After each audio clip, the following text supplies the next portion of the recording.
my, oh my, oh my.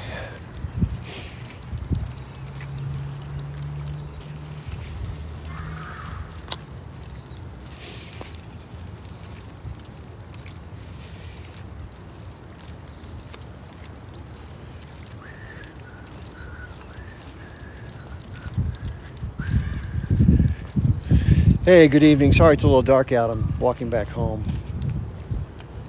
What a day. What a last 3 days. 72 hours, huh? The circus has been going on.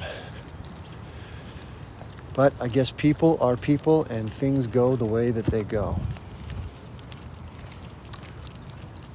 It is what it is. You know, it's so funny when people make presumptive statements about others. And they think they have things all figured out, but they've never once taken time to even ask or look. That's a little frustrating. But it's probably human nature to do that. You know, you get an idea in your head and then everything sort of flows from that single idea. But not always the case. Yeah, so, you know, I think in life it's always important to at least try to do the right thing when you have an opportunity to do the right thing. And unfortunately for some, it's never enough, but at least you can say you did what you could and tried, and that's got to be enough, and then you got to roll forward. You know, it's a little hard to hear people say something like doubt your sincerity. You know, people, I think a lot of people, maybe there are people that did this. Maybe some people found out about this Palestinian issue all of a sudden, and they've kind of jumped on the bandwagon, so to speak. But, you know, that's not me. I've been somebody I've known about this for an awfully long time. Spent a lot of time learning about it, a lot of time talking about it with other people. And I just happened to get on social media, and this is going to sound crazily coincidental. But the reason I didn't get on social media a long time ago to talk about other political stuff was because anybody who I tried to talk with didn't want to talk about it. I just figured nobody would want to hear from me. I just didn't. And so when I finally got the gumption to do it, I remember talking to this counselor at the VA for 3 months in a row. Every month we'd have a meeting. And I kept saying, man, I really want to talk about stuff, but I'm not sure anybody's going to listen. He's like, listen, just stop worrying about that. Just do it. See what happens. And so then I started. And that was on the 9th of October, 2 days after the attack. And coincidentally, I happen to know something about the conflict, so I spoke about other issues initially. I didn't even start talking about this on there because, you know, there's a lot of crazy feelings and sensitivities about what had just happened. And anyway, but then you know, eventually I started talking about that a couple days in, and then my account got banned. After 2 weeks, I had 64,000 followers, and my account got banned. I was like, oh, that sucks. So I started from scratch. You know, 1 follower, 2 followers, 3 followers. It just, you know, and then it got back up in another 2 weeks to about 65,000, and it got canceled again. And I was just talking about corporations and the power structure, and of course the conflict and stuff like that. I don't know what part of that got me in trouble, but you know, anything that I talk about, first of all, I don't earn any money from any of this stuff. If somebody's nice enough to give me a small donation, great, but I don't harp on that too much. But I don't do this because I'm trying to make money. I do this because A, I enjoy it. B, I like talking about politics. I enjoy interacting with others. And C, I have a style that appeals to some people, and that's good. If it doesn't to others, that's you know, it is what it is. But I do try to be fair and objective as best I can with my problems. And so I've kept doing it, and some people have liked it and other people don't. That's great. But my goal in talking about Palestine is not to hijack it for clout. I heard people call people clout chasers or whatever. I don't give a shit. I don't have to have 50,000 followers, 15,000, 15 million. Doesn't matter to me. I just enjoy talking about this stuff. And if anybody ever wants to come up, I would do this on a street corner with a total stranger and just talk about something. Because it's just something I enjoy. And I like the subject, and I'm kind of fascinated by geopolitics. So it's disappointing to hear somebody say that this is like the cause du jour, that you just don't care about the cause. Because I care deeply about this, and I learned about it a long time ago. Probably I've known about this and studied this for longer than most of the people in here have even been alive.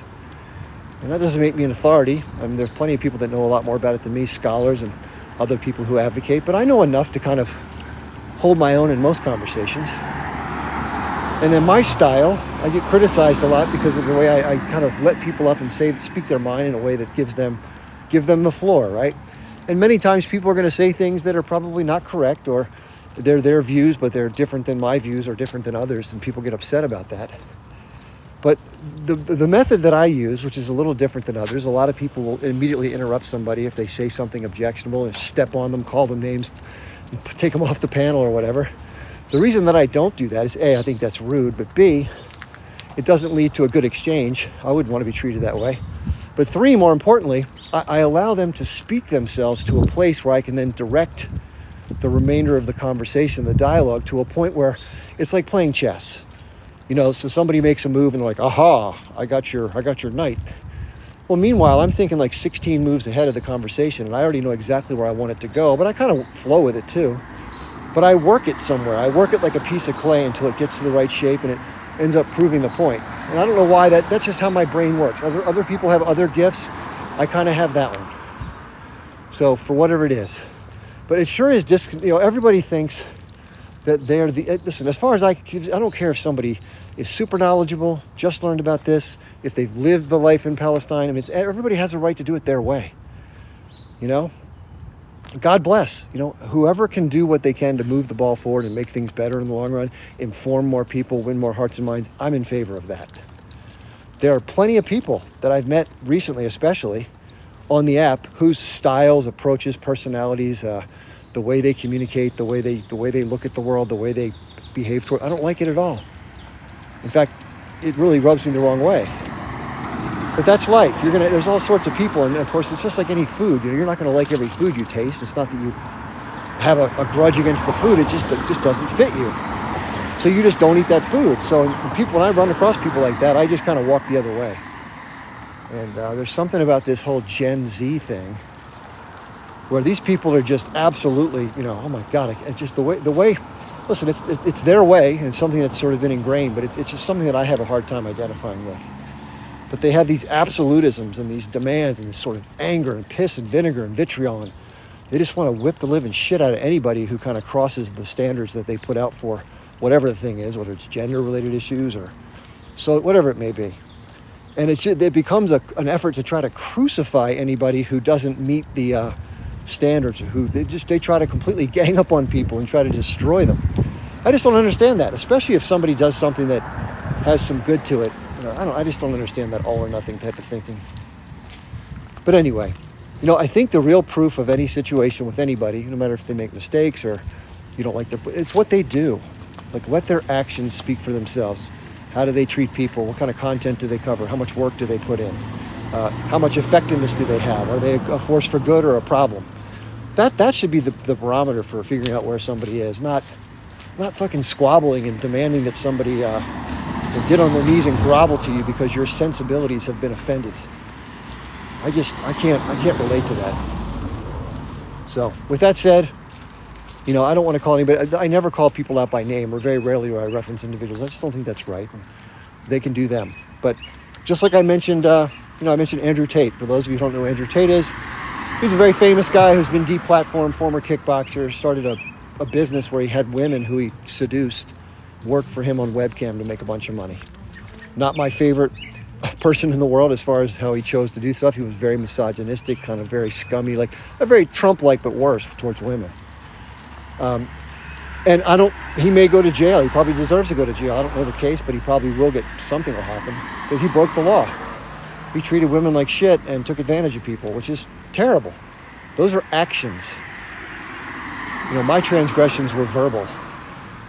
And, I think somebody said it best, people's feelings get hurt, their sensibilities get harmed, and they have a lot of built up emotion, and that makes sense. But we have to remember, I think, that when people are having bombs coming down on their head and their families are being killed and their lives are being made miserable and war crimes are being committed against them, we need to keep things in perspective. Every time I kind of look at myself and say, whoa, woe is me, today is tough for X, Y, and Z, or whatever I'm feeling, I have to catch myself and be like, dude, what the fuck are you doing whining about X, Y, and Z? Even if it's just in my head, why are you letting your brain even go there?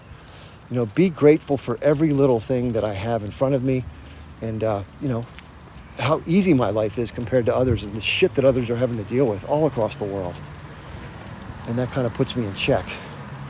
And I think there's a need for some of that. This community has gotten absolutely insane. It's like this whole thing is just boiled over to a point of frenzy. And it's like the water is filled with piranha. It's just so odd to me.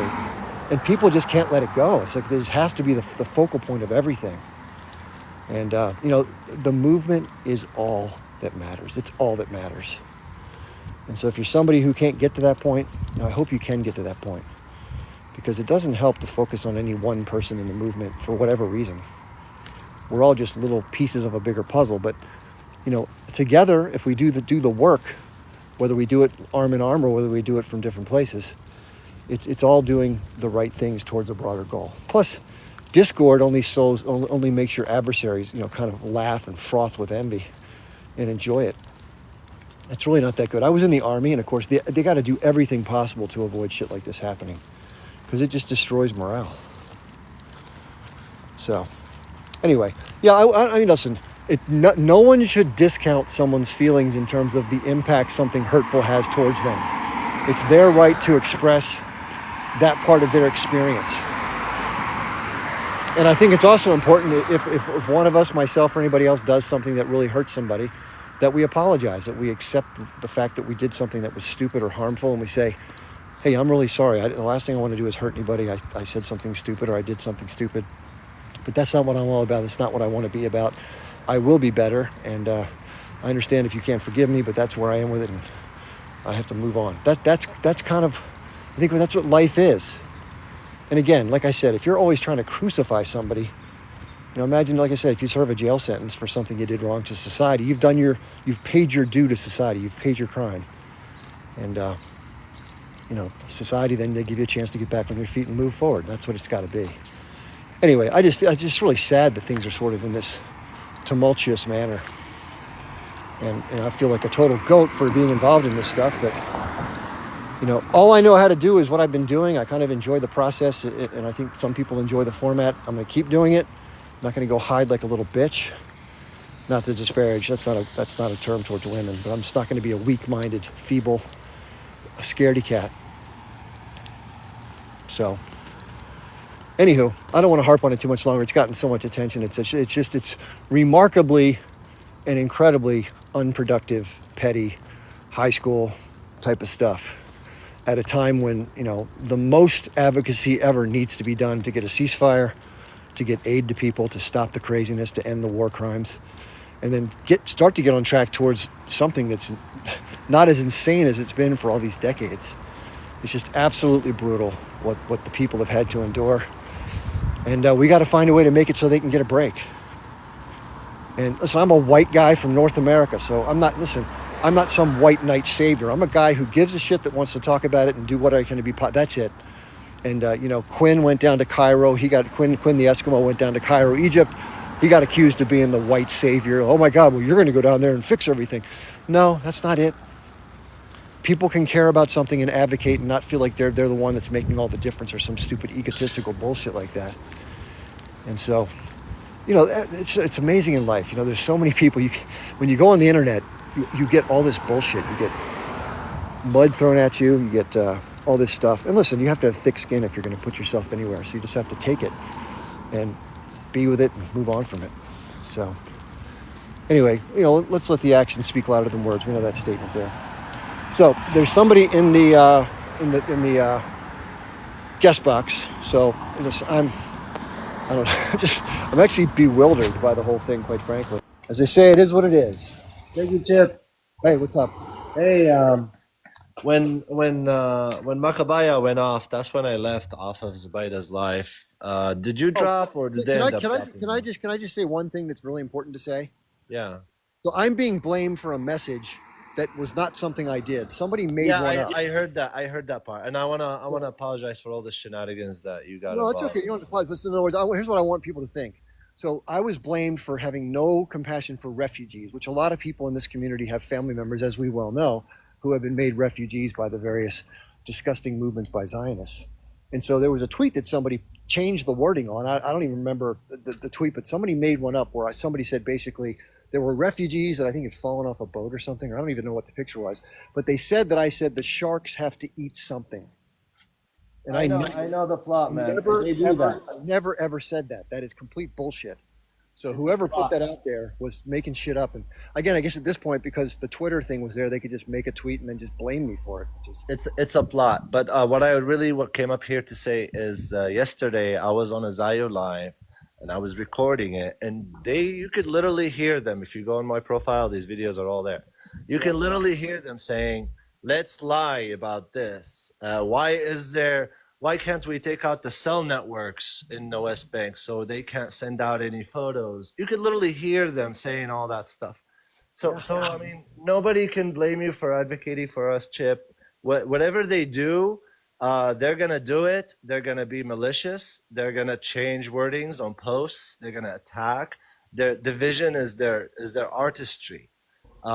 Even some of the videos I have recorded, you could hear them reiterating on the points that they have to make sure that they get us attacking each other, the pro-Pali between Shia and Sunni.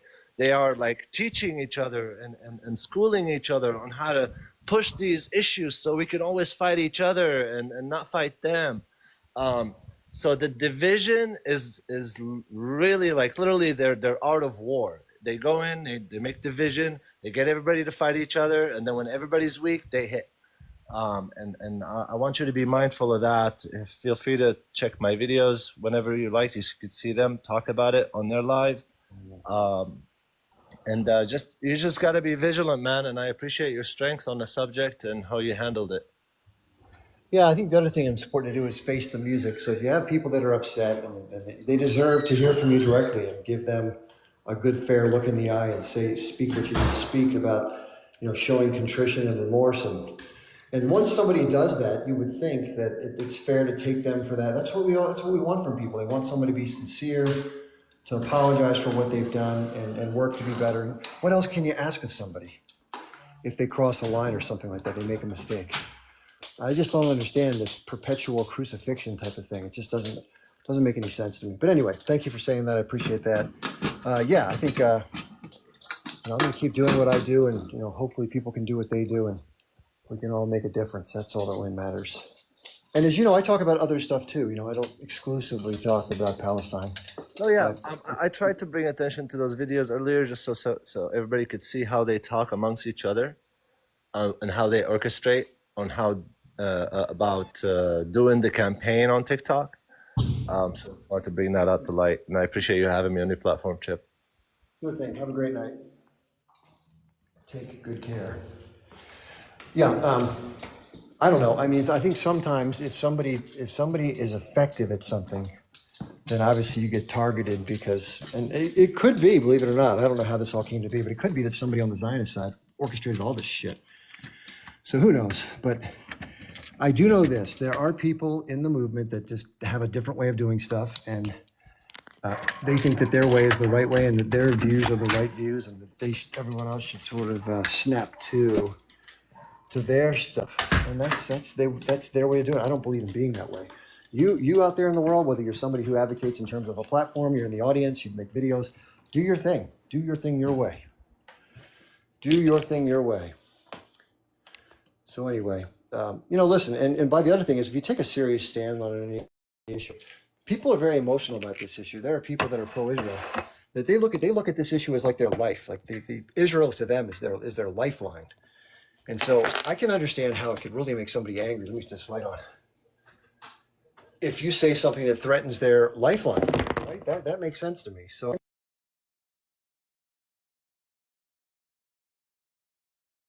but I'm not criticizing your people. The criticism that flows is because of the behavior of the government and the military, and the ideology that drives the movement and that behavior. That's it. And to somehow conflate that with, hatred of the people, I just don't get it.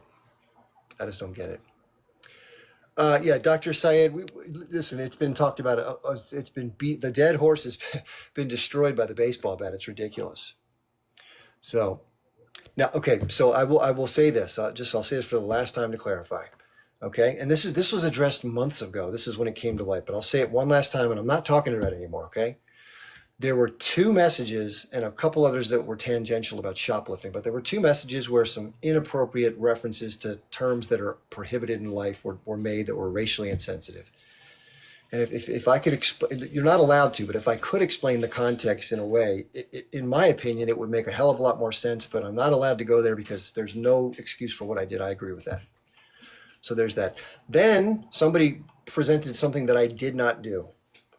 It shows, I believe, and I didn't see the exact nature of it. It looks to be like some refugees that are on a dinghy or a boat and they've fallen off in the water. And at the bottom, it has my name and it says, "Sharks have to eat something," or something like that. I never wrote that. I never wrote that. And so that got everybody mad as far as like these people were like refugees. And I think somebody created that knowing that would enrage the community because this other stuff was being paid attention to. I never said that. I never said that. That is made the fuck up. So I don't know what else to say about it. I mean, you can believe me, not believe me. People can cancel me, hate my guts, whatever you do, you do you. But I'm going to be true to the things that I believe and I've been talking about. You know, I hate the fact that this is exactly what I did not want to happen when this came to light. It's the first thing I did was ask other people, hey, is this going to be a distraction? Because that's the last thing that the movement needs is a distraction, something that ends up dividing certain folks. I think what did come out of this, which is interesting, is that certain people, in light of this very emotional time, showed certain behaviors as a part of their experiencing whatever they're feeling about it. And their true behavior kind of came to the fore.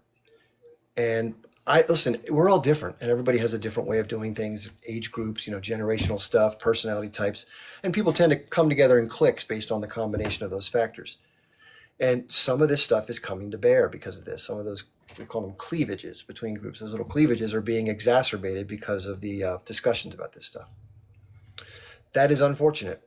Okay. I've never once harmed anybody in my life. I've never hit anybody. I've never done anything that's criminal, like any kind of assault. I've never said anything like that should happen to people. I've never advocated for harming anybody. I'm a peace advocate. So I mean, words can sting, but things that have projectiles coming out of them or things that come down from the sky are far worse. So I think context is so important in keeping things in perspective.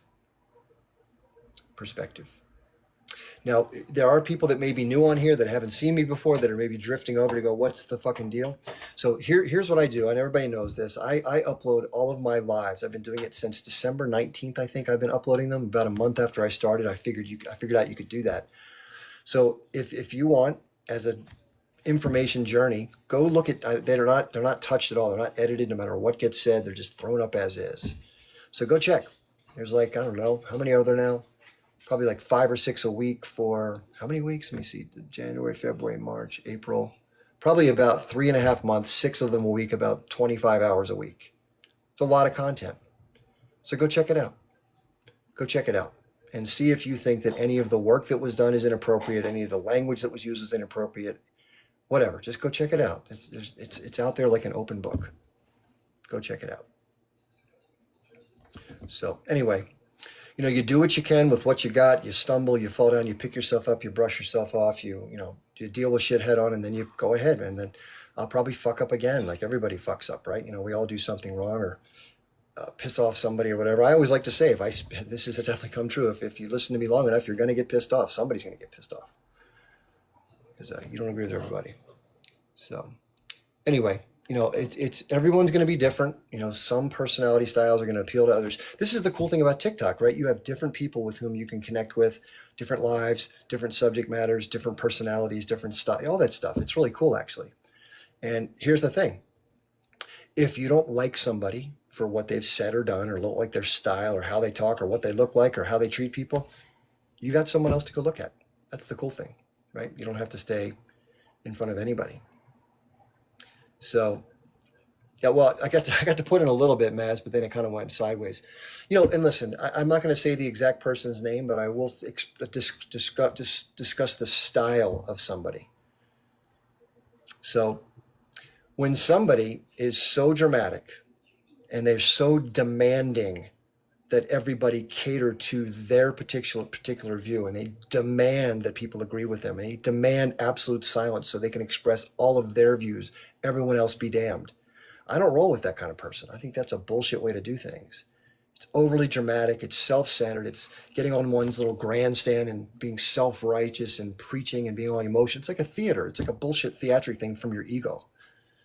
It's fair to express sometimes if you get offended by somebody. Fair enough, speak your piece, get it out. But it's there's a level of absurdity things can reach with people where they just get so full of themselves. They get this idea that because they're on TikTok as a regular guest or a panelist or a host, that there's somebody that has to be listened to, that their voice is a voice of authority. Listen, as people have said, I agree with them. Who the fuck am I? I'm just some guy. Fuck me, right? I'm a voice.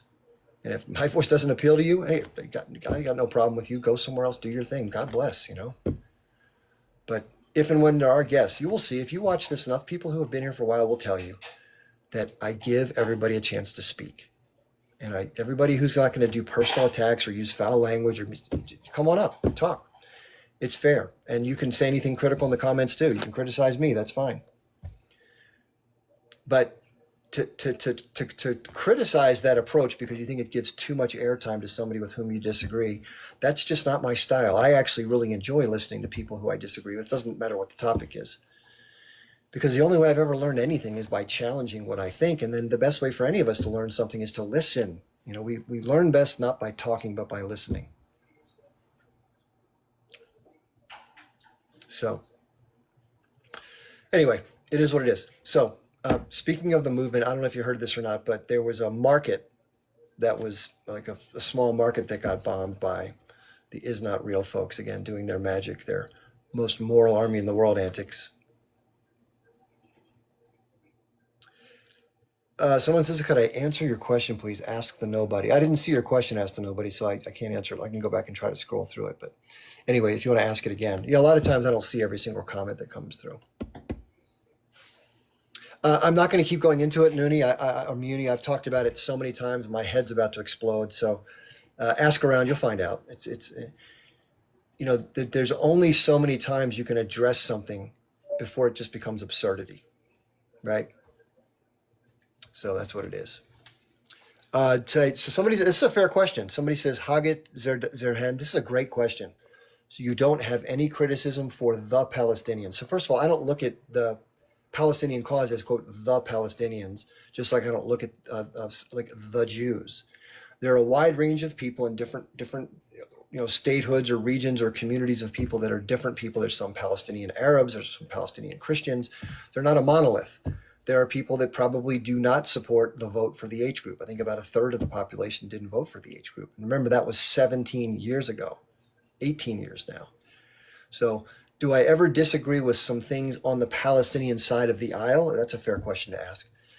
Yeah, I mean, on a personal basis, I'm not a Muslim. And I know that the way in which Islam is interpreted by a more strict, maybe Sharia or whatever flavor of that is, I don't personally feel that that's the best way to be and do. People say all the time, how can you support the H group? They do X, Y, and Z to people. I don't know exactly what they do, but I'm not in favor of that because I'm more open about things. I have no problem with somebody who's transgender, for example, or somebody who's gay or non-binary. Who cares? It doesn't mean it doesn't matter at all. It's like you do you, whatever. I know people I don't think people choose that. I think it's just how they're born. So how can you fault somebody for how they're born? That's my view. But they have a different view. And therefore, that's not for me to tell them how to do. It's their culture and their religion. As far as the tactics that were used on 10/7, I am definitely against harming civilians. I think it was reprehensible and disgusting. Now, it's not my place to tell anybody what to do, but if you ask my opinion, I'm going to tell you, I think that's horrible. It's a war crime. I think engaging with soldiers and going into outposts and taking on the enemy, destroying vehicles, whatever normal military combat is, where you have legitimate combatants, that's reasonable. I don't like the fact that hostages were taken on that day, but I also don't like the fact that so many people are in prison for negligible or silly things in Israel. So I can understand the desire to leverage that. Like I said, there's not everybody who advocates for Palestine that I'm crazy about, but that goes for any group of people. So I don't usually sit around thinking of things I can necessarily criticize, but I think every side has things. You could argue that, that the political divide between the West Bank, which is the Palestinian Authority, and the Hamas group in Gaza, that they should unify. that there's legitimate criticism about the money that gets taken to Qatar, that the leadership siphons off. You can criticize the H group for funneling money to militarism that could help the people. Those are all criticisms that could be made, of that group. And no group of people are perfect, right? Everyone has their problems. Every society has issues that aren't perfect. There's a lot of unemployment. Life is very difficult for people in Gaza. It's not it's not a bowl of cherries, right? But I think despite those headwinds and those challenges that every society has some element of, I'm amazed at how well they keep their act together. I would absolutely just be so distraught if I had to endure the things that people who have been through what they've been through. I just can't, it's just unimaginable to me, suffering for so long and being so frustrated and angry and felt like you're abandoned. That's got to feel terrible. So, yeah, I mean, that's a fair question to ask, though. And people think that I'm totally one sided. Like there's nothing bad about what happened on 10/7 and all these. No, it's not true. It's not true. Yeah. And if I, for someone who's pro Israel, and this is the hard part because it's almost unfathomable to when you hear these things, you're like, no, that can't be true. Like you're just making shit up. But this is why people who were originally Zionist, when they find some of these things out, as I did, they switch because they have a conscience and they realize, well, hey, I support Israel, but I can't support this behavior, these actions that are horrific because they wouldn't want to have them done to them. It's like the golden rule. Yeah, I know, Lisa. It's been quite a circus. So they come to a different viewpoint, and then they're called anti-Zionist, people who are Jewish but anti-Zionist. A lot of people who are Zionist spit on those people. The police beat them up. If you're a Jew and you're anti-Zionist, you're like not welcome. I have a friend of mine who's Jewish. He's part of Jewish Voices for Peace. He was writing a document about the things that Israel needs to change to create peace, and his family like excommunicated him. This is how serious this stuff is. So there you go, Hagit. Listen, you're asking some good questions. I like your questions, by the way. In fact, if you want to come up and talk, I'd love to have you come up if you have the followers for it. I think you have enough. Yeah, so I don't know if it's pronounced Hagit or Hajit or Hagit. I'm not sure how you say your name. I apologize if I screw it up.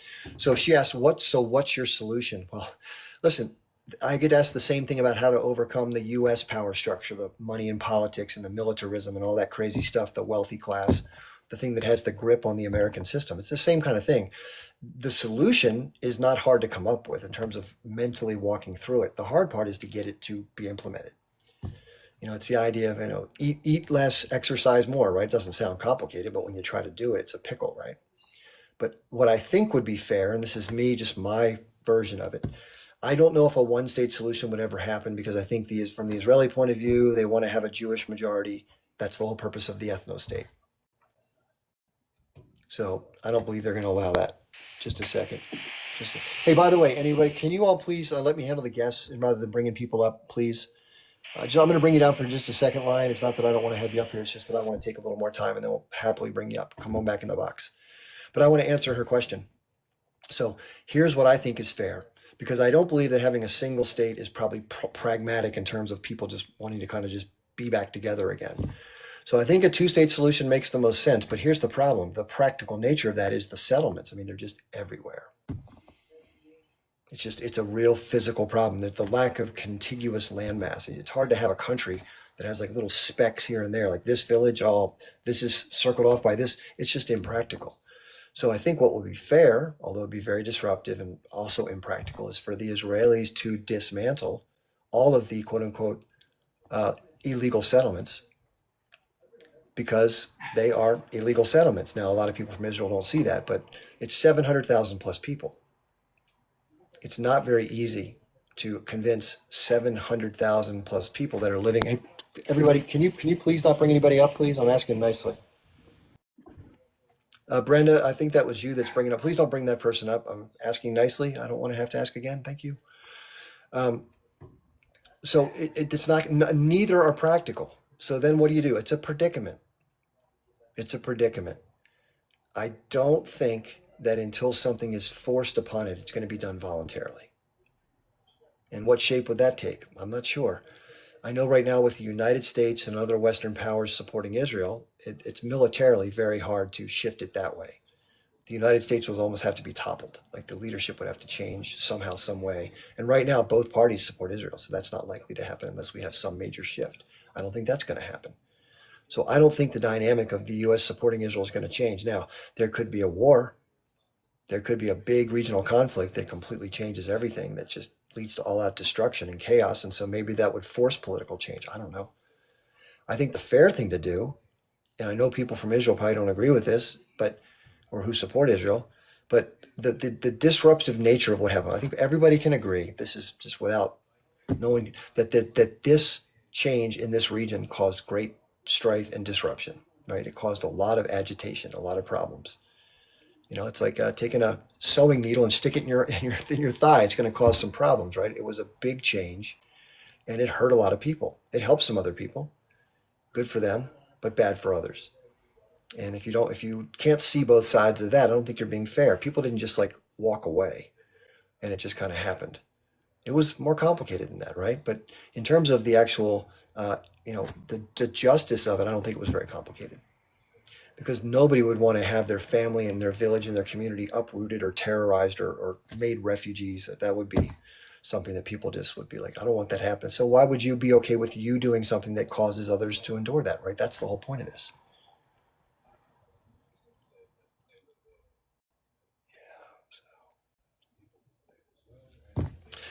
So that's the point. So there is no easy solution. There's what's just and what I believe is fair and right, but it's not going to happen because of other people's interests and the pragmatic nature of the geography and the infrastructure. So where does that leave things? Well, it's a bad situation with no simple answer. And you have one group that's saying from the Israeli side that they're committed to discussing the possibility of a two-state solution while they continue to build more and more of these settlements that are illegal. But it claims it's their land because one, God gave it to them, and two, they quote won it in war, which they didn't. They won the combat. They were able to physically win the battles, but they didn't. They started the war. That's why the whole world sees it for what it is. That's why the whole world doesn't agree with the point of Israel. It's not that they hate Israel. They don't have anything against Jewish people. It's that Israel did something offensive after the World War II era where the world agreed not to do that anymore. And they said, fuck it, we're doing it. Okay, it is what it is. But the power structure has been such that with the U.S. backing Israel, it's been an impenetrable force. And the Palestinians have gotten the short end of that stick. They've done what they've done to resist over the years.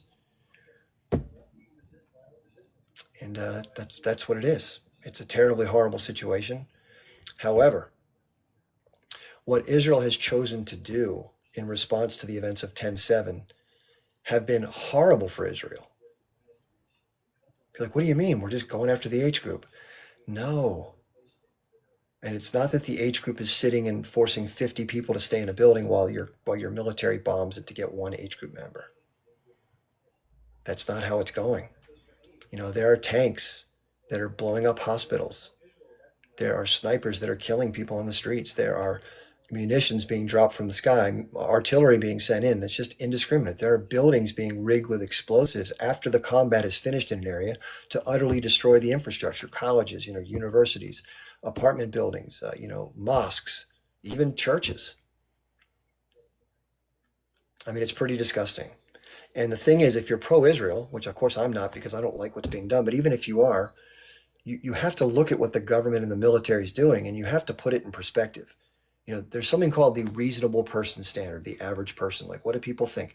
If a person's looking at an app like this, a regular human being, forget about what country or what language, just eyeballs, and they see a military bombing a densely populated civilian area, cutting off water, fuel, and only letting little amounts in and controlling every part of their society as you bomb the bejesus out of them, what do you think people think that is? Surgical precision warfare? Do you think they buy the human shields argument after a while? They're like, these people are fucking crazy. They're killing doctors and nurses and journalists and destroying hospitals and making it impossible for people to get the care for their people. They're cutting off medical aid. They are collectively punishing an entire group of people that had nothing to do with what happened on 10/7. That's why people are looking at Israel with like just horror. Like they just have shock and horror in their eyes. Like, what are these people doing? These people are monsters. So that's what's changed. So I don't know what's going to come of this, but I do know that in terms of awareness and anger and outrage and just a different view of Israel, that's changed a lot. And we'll see where that goes. But I know one thing, if you're a Palestinian and you've been just suffering through these processes for decades, and this is now given some light at the end of the tunnel. And that's better than what it was. And the suffering that has been required to achieve that has been horrific and unthinkable. And it's not that I think Israel's all bad, but I think the behavior that they perpetrate on others is bad. And it's one thing to work towards your security, fair enough. You got to protect your borders. You don't want people coming in and doing bad things. I get it.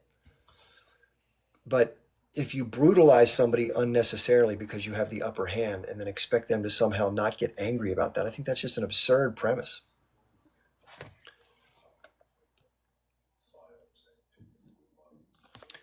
Yeah, it's a pretty crazy time. And I think the other effect that it's had, probably completely unattended by the American empire, is that a lot of citizens are like, wait a second. People are like getting squeezed by inflation. They're not happy about that, and they're not happy about this. And they realize that 99% of the things that matter to them, the people at the top and the government could give a shit about. They can easily whip up 14, 20, $50 billion for a foreign war, which goes through weapons manufacturers. But, you want to raise from $7.25 to $15. Nope, can't afford it. You're like, what? So we don't have health care. We have privatized health care. We have drugs that cost a fortune. We have, all sorts of things that cost a ton now. It's impossible for younger people to buy a house. And all these rich people at the top are just soaked in money.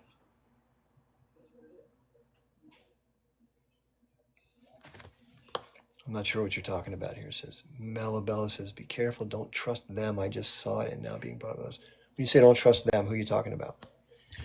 Anyway, listen, people can say or do whatever they want. It's fair. They have a legal right.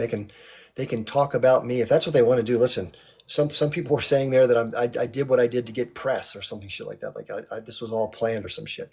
And they were saying that by talking about this so much that I'm getting also. Listen, I don't give a fuck about any of that stuff.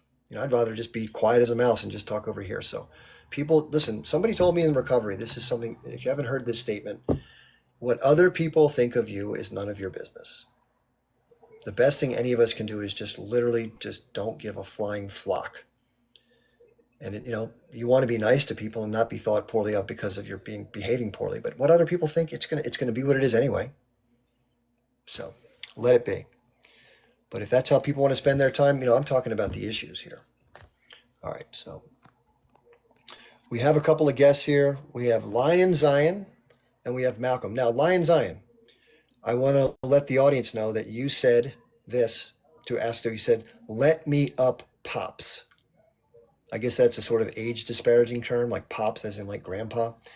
I don't have kids. I don't have grandkids. I'm 56. I don't know how old you are, but I'm going to treat you with respect.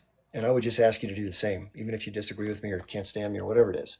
So I'll bring you up. Here are the rules of my live. Just so you know, I'll actually grab my timer so I don't over talk the time.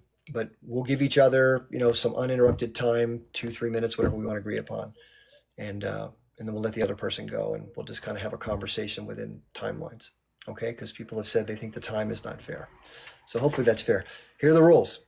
Comments, people. If you disagree with the person in the guest box, that's fine, but please keep it on the issues, not personal attacks. Don't name call them. Don't say terrible things about their people. Blah blah blah.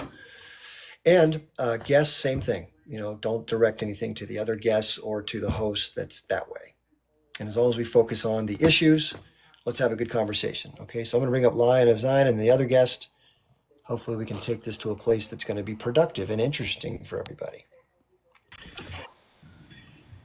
Hello, Lion. Hi, Chip. How are you? I'm okay. How about yourself? Good, good, good. That was a long speech there. You had a lot to say. Well, just a little monologue. I guess that speech would be if I was in a broader audience. But yeah. You ever think about running for president? Well, I would again, but the only problem is there'd be a long rifle pointed at me in a very short amount of time. Why do you say that? Well, first of all, let's be real. I mean, first of all, somebody who speaks anywhere near the way I do about the issues wouldn't be allowed within 1,000 feet of a poll, on the ballot. And even if I were, the party structure would go. They would just absolutely destroy somebody like me. So it would never happen. But even if it did, if I somehow could make it through that maze in a miracle, I wouldn't last 15 minutes. I mean, you have to understand how the establishment works with anybody who has any power. You Right, just right. you just go away. Because I mean, yeah, I mean, the U.S. doesn't stand for terrorists whatsoever. Well, when you call That's it terrorism, I don't think that's me. I think that the way it works is that if you get traction, let's look at Martin Luther King, for example. He was a very effective social organizer towards change in America. But when did he become a real threat to the establishment? He started to organize the sanitation workers in Memphis. And now he was affecting the economics of the broader community, and that's when he got in trouble. So it's the thing is about platforms or communications or politics. As long as you don't have any traction that chips away at the power of the real powerful, you're kind of you're like a little flea or a fly. They don't care about you. But as soon as you get a platform, let's say you're somebody like Joe Rogan who has 15, 20 million followers, and every word you say is heard by a lot of people. So if you say certain things, like let's imagine if Joe Rogan started trying to organize some sort of counter revolution against the American system or something like that. Well, that would be a big deal because he's got such a huge audience, right? That shit wouldn't be allowed to fly.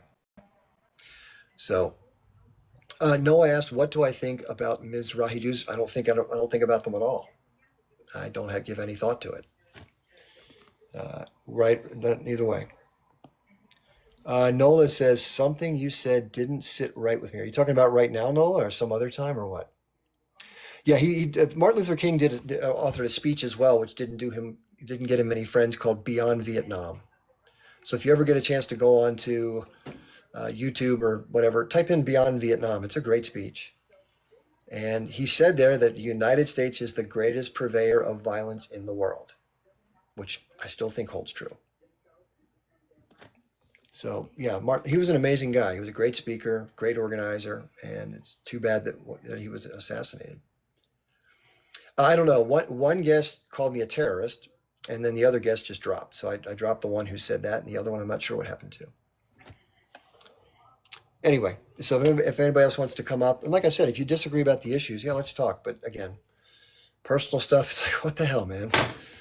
It's interesting how people who don't have anything that they can say about the issues start to talk about that silliness.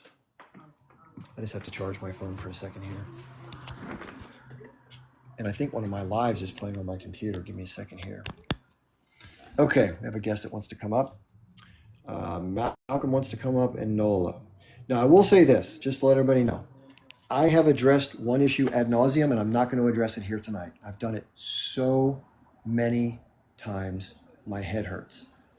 So, for the last time, there are some tweets that were talked about in the last 2 months ago that recently got kicked back up like the sediment at the bottom of a bad drink. And I've addressed it multiple times, come on and apologized to multiple people multiple times, owned it, took accountability. I can't keep hashing it up. I can't keep bringing it up every single time to every single person at every single moment of every single day of the rest of my life. I'm not going to do it. So I think as a human being, if you screw up, you apologize, you own it, you make a commitment to being better, and that's that. So that's where I'm going to leave it. And if that's something you can't live with or need to get to, there's other places to go chatter. I'm sure a lot of people are talking about it right now. Enough of that shit. Okay, so Malcolm, welcome. How are you? I'm good. What's on your mind? How's the night? Pretty good. Oh, don't listen. Yeah, don't listen to these people what they say because you are doing the great job. So that's the reason they are fighting you. If you understand what I mean exactly. So anytime they will come out and do this kind of stuff, just to silence you. But keep keep on moving. No, thank you. We all know what kind of people you are. We all know that what kind of person you are. So they are keep on doing that every time. So I suggest you focus on what you are doing more than to listen to them. Yeah, the other thing is, whenever we That's focus what on, that's thank you for saying that. Yeah, whenever anybody becomes the center of focus, no matter who it is, it takes away from the most important point, which is, I got to mute you for a second. Sorry, there's a lot of noise. it takes away from the bigger picture, which is obviously where people's attention needs to be because of the horrific nature of what's happening. So it's really unfortunate that it goes to that level. People, for whatever reason, this is something that I try to avoid like the plague. People seem to love drama. It's why shows like Jerry Springer were so popular because it's just this silly. It's like a moth to the light. Some people are drawn to drama. They just want to hear about the nitty. It's like the gossip at the workplace kind of stuff. And I think that stuff is so toxic. But anyway, Nola, how are you doing? Hey Chip, I'm good. How are you guys? I'm sure that everyone's doing just Jim Dandy. That's great. That's great. So yeah, I was just wanting to get some clarification on, something you mentioned earlier, that Israel is not all bad. If you can just expound on that. Well, what I mean by Israel is not all bad is that, listen, it's a nation state. In terms of what the government does, I think what the government does, I have nothing good to say about what the government does or what the military does. Right. The state of America, I wouldn't say that America is all bad because America has a government that does, in my opinion, some of the most fucked up shit in the world. It's Right. unbelievable than anybody else. And the military and the permanent neocon establishment and all the people that kind of are a part of that ideology, I have kind of likened that to the Zionist ideology. I think is disgusting and reprehensible and should change and should stop. But the people in the country, I think, are mostly just regular people. And the landscape of the country is absolutely stunning. And I think Israel is very similar in that it's well developed. It's a beautiful place to go. I've not been, but other people who have said they loved it. They have a different culture that some people who feel the need to be themselves can fit better into, which is, I guess, good for them. Everyone has a different view on those types of things. And I think listen, I think if any of us went to Israel and we weren't talking about the stuff we're talking about here, we probably would have a nice time in some of the places that are there because most people are just people. But I don't like the fact that whatever number of the population supports what we're seeing right now. That makes me very sad, and it makes me wonder, like, why would people support that? I think many of them are misinformed. But no, don't misinterpret me saying that things in Israel aren't all bad, saying there's somehow what they're doing is somehow acceptable or not reprehensible, or there's some pass they should get, because I don't mean that at all. Okay. Okay. Yeah. When you had mentioned that, I usually when people say statements like that, um, whether it's like, America's all bad or Israel's all bad, like it usually comes down to the government and the people. Those are two important distinctions that, we Yeah. should be aware of. Yes, exactly. However, given the fact of the atrocities that this terrorist state of Israel has committed, not just from October 7th, Yes, predating that, good point. it's really hard to overlook the atrocities that they've committed, and No, to no one should. No one say should. that, you know, um, not all of Israel is bad. I mean, the government is all bad, and I'm glad we're on That's the what same yeah, page with that. we just broke that down. That's a good point. Yeah, please don't misconstrue that for meaning that I have anything. I think if there's a harsher critic of the state of Israel on TikTok that's made more videos about someone walking around saying I get a lot of hate for this. I'm very critical. I've never said a good thing about the Israeli government, the people who speak on its behalf, the military, the way it operates, its Yeah, actions. It yeah. disgusts me. This isn't targeted towards you. I don't want you to take it that way. I think it's a good reminder to the audience to just be cognizant of the fact that this didn't start on October 7th. This started over 75 years ago Yes. when these colonialists decided to come and invade the land of Palestine and kick out the indigenous people living there and commit atrocities and G-sides and rape the woman and terrorize children and unalive children left and right for Yeah. over 75 years. So, it's not something that's palatable, and it's not something that's pretty to talk about, but it's the truth, and it's the hardcore truth, and that's just what it is. And whether or not the Israeli citizens want to recognize that, or Israeli sympathizers want to recognize that, Yeah. that's on them. And that's what they're going to have to deal with in the afterlife, if you believe in that, or if you believe in karma or whatever. It's going to come and get you. Sure. Yeah, I think you're right. 100% agree with you. Yeah, it's very So I disappointing. wonder. And the Well, repercussions are very real, Oh, not just in the future, but also in the present tense as well. I mean, these people think that they can say and do whatever they want. yeah. I have, I have a very different interpretation. If you think you can just do whatever you want and get away with it, Yeah.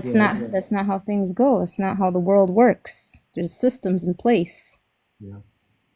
One thing to keep in mind that's going on right now, it's not getting a whole lot of coverage, but there are a lot of people protesting in Israel. They're trying to make laws to stop it and they're repressing it. But a lot of it's about the hostages. There are a lot of people angry at the Netanyahu government that they haven't done a more thorough effort to try to get the hostages back and be more conciliatory with the negotiation process.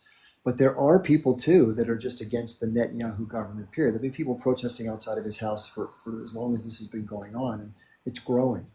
So there's a lot of different viewpoints in Israel to some of this, but there's also a general undertow of support for the overall effort because of the allegiance to the nation state. So again, it's not a monolith, but it's hard to stomach anybody who can look the other way and support their government because I don't know. I think what's being done is absolutely horrendous, horrific.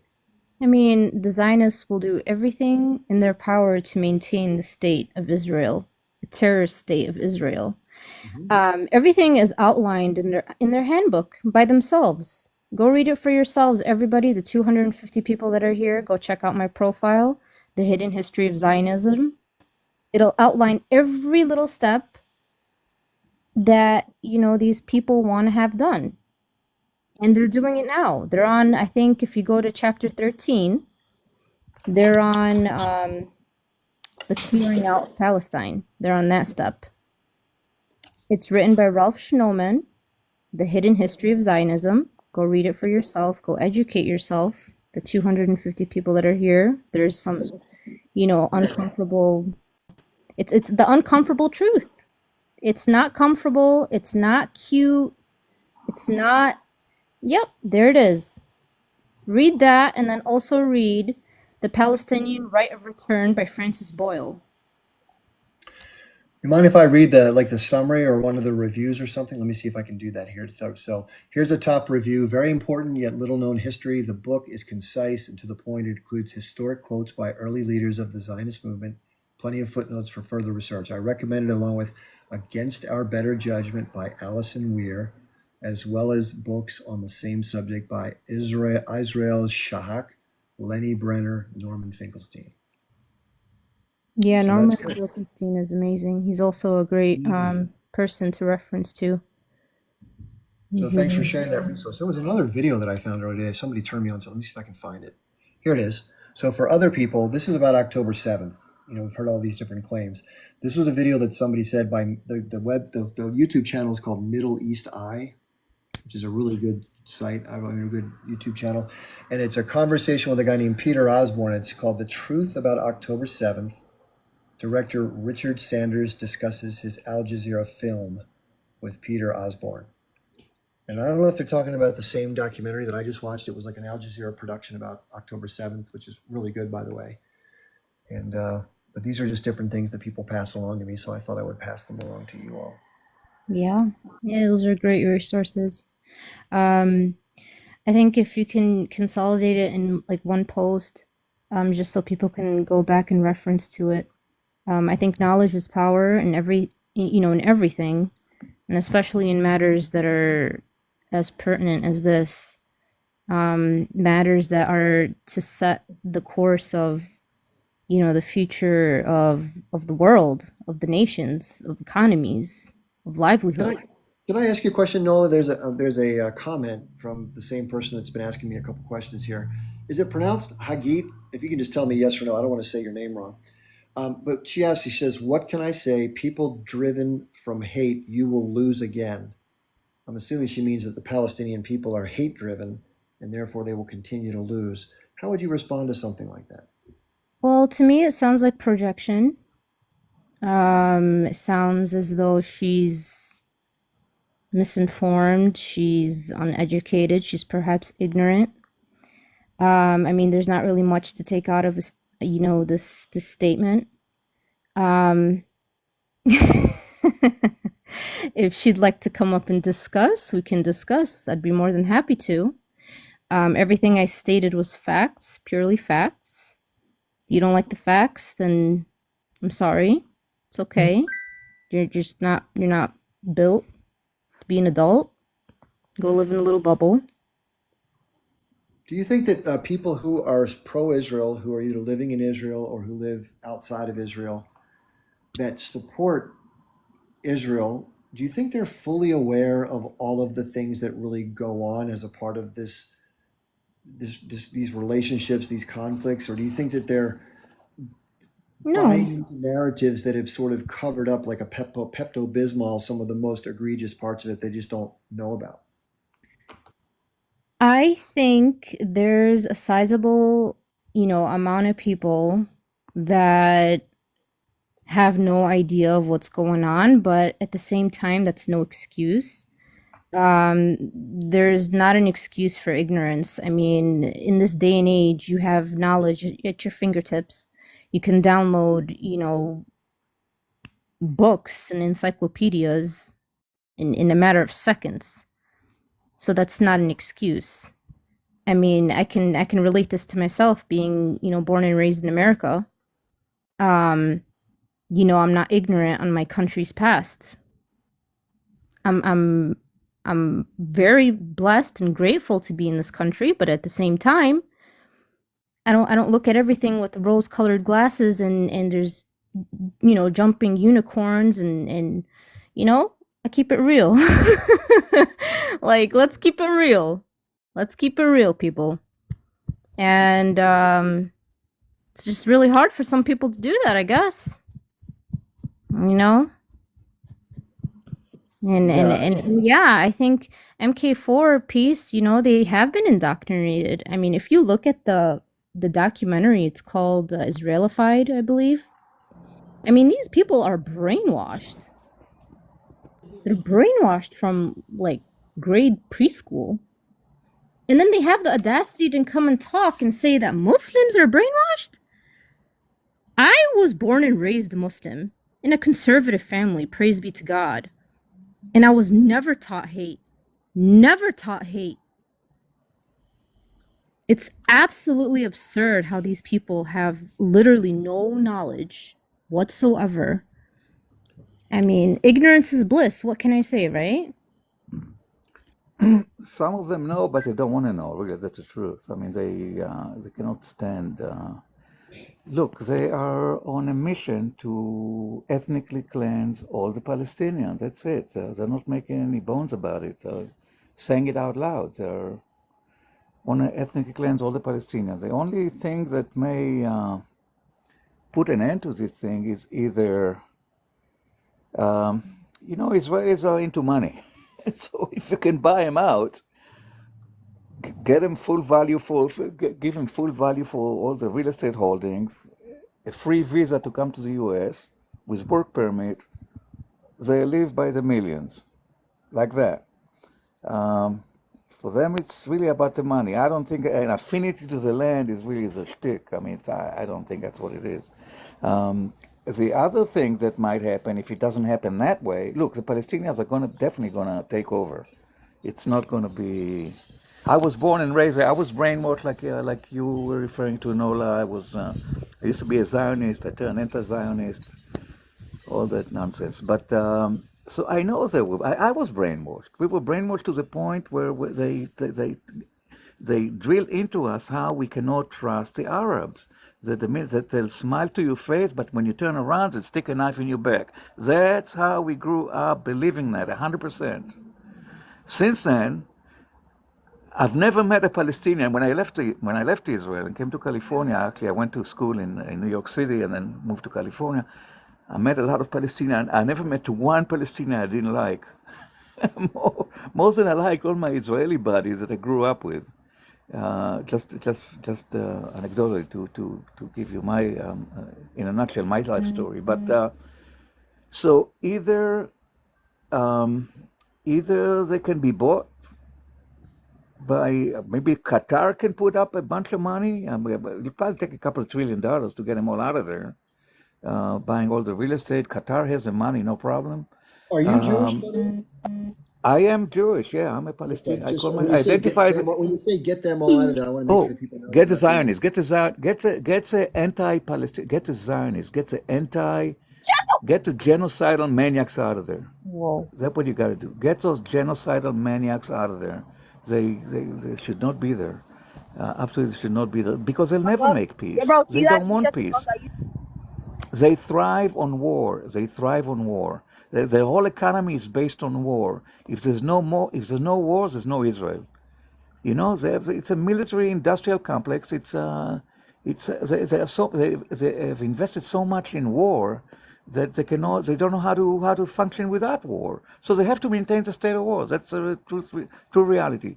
Give them all a ticket to Florida, buy all the real estate, they'll all get the hell out of there by the millions, number one. Option number two is for America to go in there and set up bases, Navy bases, Air Force bases in the Gaza Strip and in the West Bank, employ the Palestinians, and that's it. The Israeli probably wouldn't mind it at all if America came in and pumped a bunch of money into the local economy, and the Palestinians would probably love it because for the first time they will see what Would that being work? treated fairly looks like.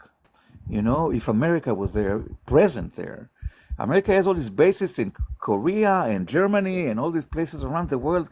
This is where they have to be. They have to be right there, right there. That's where they have to be. That's Okay, option real number quick. two. Number two. Real quick, hold on one sec. What I'm gonna start doing is using a timer. We have a lot of guests now, so if you finish up like another 15 seconds or so, please, Palestinian. It's gonna be 3 minutes per person, and I'll show you the watch when it's about 15 seconds through, and then you can stop and let the next person. Please, please, please be kind to your neighbors here and don't interrupt each other. Please stay on mute. You will get your turn, and I'll let you know the order in just a second. Okay, please finish up. Okay, so option one is money. Option two is for America to establish some military bases there and employ Palestinians, employ anybody who wants to work there, civilians. They'll bring some order into the place. Option number three is to make Israel the 51st state in the U.S., subject to the U.S. Constitution. Good luck with that one. And the most terrible option that's going to happen is a bloodshed because their mission right now, the Zionist mission, the government mission, is to eliminate all the Palestinians first from the Gaza, then from the West Bank, and then the Israeli Arabs that live inside Israel, they're going to see, hey, wait a minute, now they're coming for us because they recently passed a new law that nobody who can have same right as Jews. So they're going to start. They're going to start rebelling. They're going to start another intifada inside of Israel, and Israel is not going to go and bomb Haifa or Tel Aviv like they're doing in Gaza. That's how you know what's happening in Gaza is a genocide because they're bombing civilians, they're bombing anybody. They will not bomb Israelis, Palestinians. Gotta give someone else a chance. Stay there though. I'll get you Okay, back in the mix. okay. Appreciate your point of view as always. Okay, I'm trying to get the order here so people know. So Nola's already spoken. Malcolm's already spoken. We have this is going to be the order: Roland, and then John, and then Steve, and then we'll see where we go from there. So Roland, welcome. How are you doing? You 3 minutes. I'll keep a timer for you. Okay, I'm good. What's the just anything? What is there a topic Well, that we start with? Palestinian Jew thought it would be a good idea for America to come and settle in Israel as a solution. What are your thoughts on that, Roland Darnell? I actually have never thought of that, and he's got a really good point. Actually, it Okay. would be like a buffer. You know, I think the Israelis, especially the settler types, would not be so bold when there are other people with pew-pews around that didn't have the same sentiment as the IDF and backing them. So yeah, I'd never thought of that before, but I think that would be a great idea. So okay, this is the same America that's sending billions of dollars every year to Israel to help Israel, to help the Israeli government. You think that's gonna sit right with the Palestinian people, with the Hero Group, with the surrounding Arab nations? You think in that brilliant mind of yours, I'm sure, and your Palestinian Jew, that brilliant mind of his, Are you being with the facetious or are many, you? many, many It's a billion compliment. neurons in both of your brains, you think that that's a good idea. Excuse my sarcasm. So are you being Yes, sarcastic or you think I it's a good think, idea? I think if What are we're you saying, Nola? Yes, very sarcastic. Very Very sarcastic. sarcastic. So I'm no, I sorry I think have who to is not? spell I it think out that for is you. So who is not going to agree to it? Do you think, Nola? Well, let's let Excuse Roland. me? We have to get turns. Let's give Roland a chance to finish. Then, if we want, we can bounce a little bit. So please continue, Roland. Thank you. yeah. I think it would be a step. You know, where I see a lot of conversation about what are some steps. You know, and everybody's kind of digging down to figure out what are steps towards solution. I don't think that that Nola, it would be a permanent thing, but certainly it would be a deterrence to some of Okay. the outrageous No, it's not outrageous. It's a good thing Being a happening. deterrence, you don't think that would antagonize the situation even more? no, I don't Let actually. me let me repeat something. Wow. Real quick, Noah. Hold on. So here's how we try to work the panels. Sometimes we can make it a little more open, but to give people a fair chance to share their views, and then we can go back, and if there's no more guests, we can kind of bounce. But we have to keep on mute because if people jump in and interrupt, then I got to stop the time, all that stuff. So if you don't mind, if you could just let each of you who have gotten your turn to speak, let's give somebody else their chance, and then we'll come back and hit it.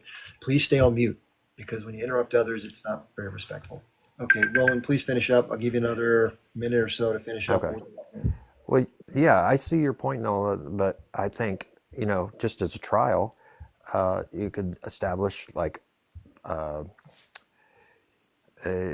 helicopter base in the West Bank, and just try it out and see what happens. And I bet you that the levels of violence that we're used to seeing, because the settlers think they can always get away with it, I think it would simmer down quite a bit, actually.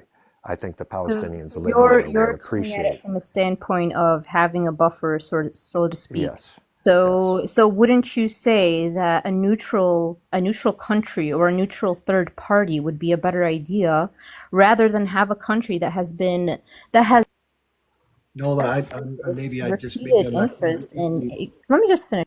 No, maybe I'm not getting my point across. So here's what I'm going to do. I'm going to give you a chance to come back in when you want, but right now I got to take you down because I asked 3 different times. You just kept ignoring it. Well, I'll kind of answer her question to finish I just mine want to make out. sure it's clear. So make it one more time.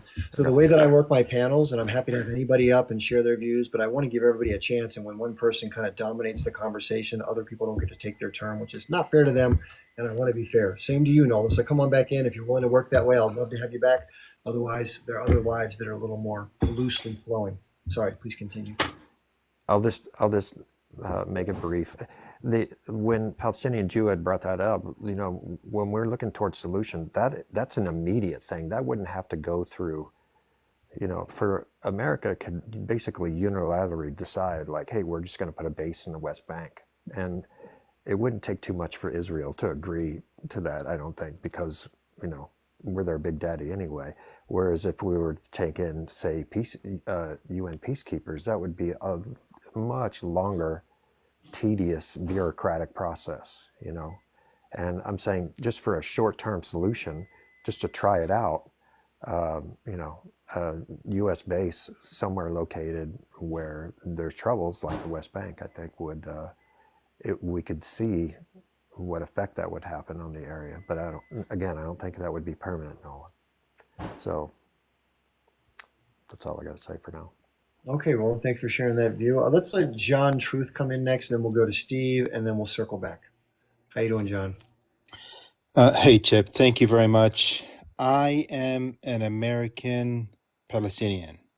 My parents are a survivor of the Nakba. Thank God that they were dirt poor and lived in the old city of Jerusalem, because that was considered an international place at the time of the Nakba in 1948. That's the only reason they survived, because the Catholic Church was keeping them in a house, a 1,000-year-old house in Jerusalem itself, and that was considered international. And thank God the terrorists at the time, the T people at the time that were Jews, honored that. At least they honored that. But my people are being slaughtered. They are being unalived every single day. We are being humiliated for many, many years, every single day. I have so many stories to share, but I cannot and I will not in 3 minutes. There's no way I could do that. There's so many stories, and so many relatives have been humiliated, thrown in jail. Are you saying something, Can I Chip? ask you this? Yes. So somebody in the comments said, Red Hat says, Nakba, comma, they left on their own. Can you elaborate on that and answer that? Listen, the truth is out there if you want to learn. But if you want to just deny and deny, just like the Holocaust deniers, you could do that too. Everybody has the right for their own opinion. But the Nakba is very clear. You can look it up on any book. There's many, many books on it, or just in Wikipedia. It's very clear. We were forced out of our places. We were displaced. We were dispossessed. And it happened to hundreds of thousands of Palestinians, not just to, 100 or whatever. There was about 200 people who died in, Deir al-Yassin, which happened very, very, just before it was announced the Israeli state. It is not real state, because you know what?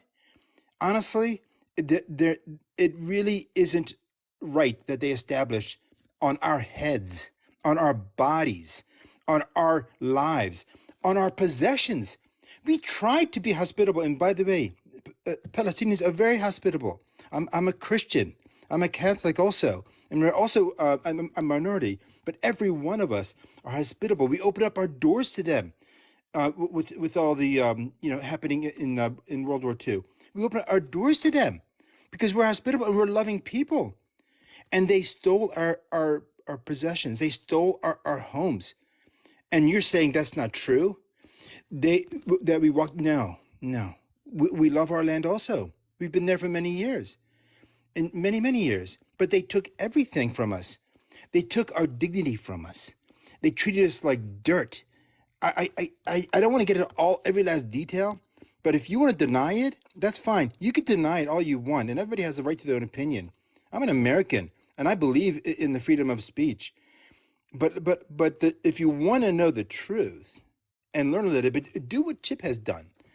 Many, many years ago, he learned about this and has continued to fight for the cause.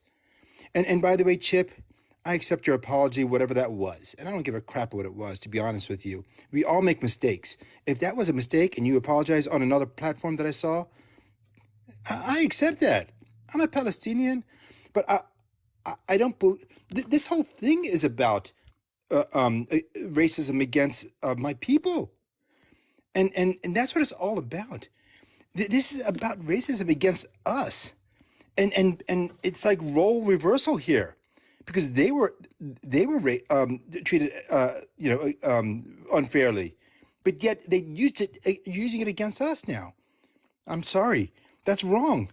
They've learned from the best, and that's not okay. And so what's the solution here? Should there be a two-state solution? Well, for a long time I thought, well, maybe that's the only way. But they have shown their ugly heads. They have shown their ugly heads now. I'm sorry. A two-state solution, I don't honestly see it.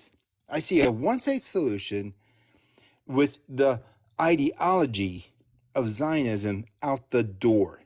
And that is not racist. That is not anti-Semite. That is not anything but an ideology that sucks. When you say the ideology, does that mean unaliving or forcibly expelling anybody who's Jewish from the region? I love your Socratic way. No, great question. Of course not. In the same way that we Nazified Germany, you have to Zionize Israel. You have lessons, you teach people. No, everybody's welcome. Everybody's welcome. But to think that you are above somebody, that is what needs to be removed. The ideology. Okay.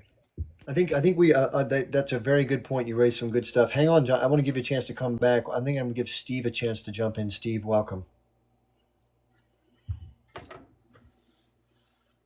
I think it's Steve, right? You have a euro in your name, Steve Jar. Hey, No, he was talking about if you're above somebody. Are you above somebody? Are you trying to put somebody above us? I mean, the Allah you call it, right? Preach when Islam. you say us, So who you're no, I'm talking about with the situation going on over there. They had never had a place over Palestine.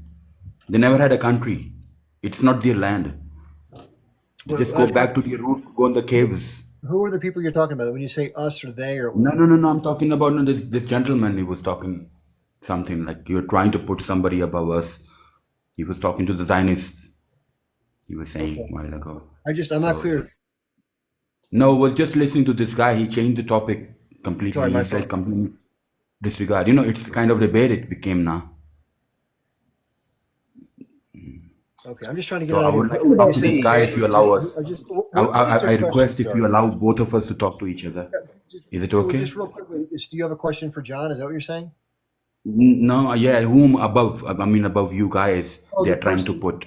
What illusion you have, hallucination in your mind of a fear of going to hell, fire, and you are sending the rest of the world in the hell along with you, as your prophet says. You understand what I'm saying? You are a Catholic and you are backing them up. I'm not sure Do you what you have any mean. answer of that? Wait to make sure I understand what you're saying because I'm having a really hard time following what you're saying. Not because I'm trying to cut you off. Are you saying that the Palestinian people or people who are Arab, why are they putting themselves above others? Or are you saying that the Jewish people? Who are you referring to? You keep using these pronouns, but I don't know who you're talking about.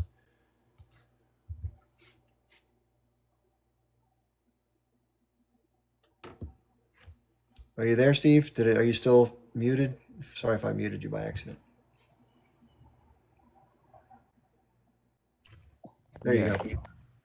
No, I'm asking this gentleman whom he's opposing right now. He's from Palestine and he's a Catholic and he's talking against whom? You just said Zionism. He understood now. Yes, Yeah. my friend. They're Jewish Who's a Zionists Zionist? or any type of Yeah, no, Zionist. who's a You Zionist could for be him? Jewish, you could be not It's just a Jewish. It normal doesn't thing matter what going religion. on.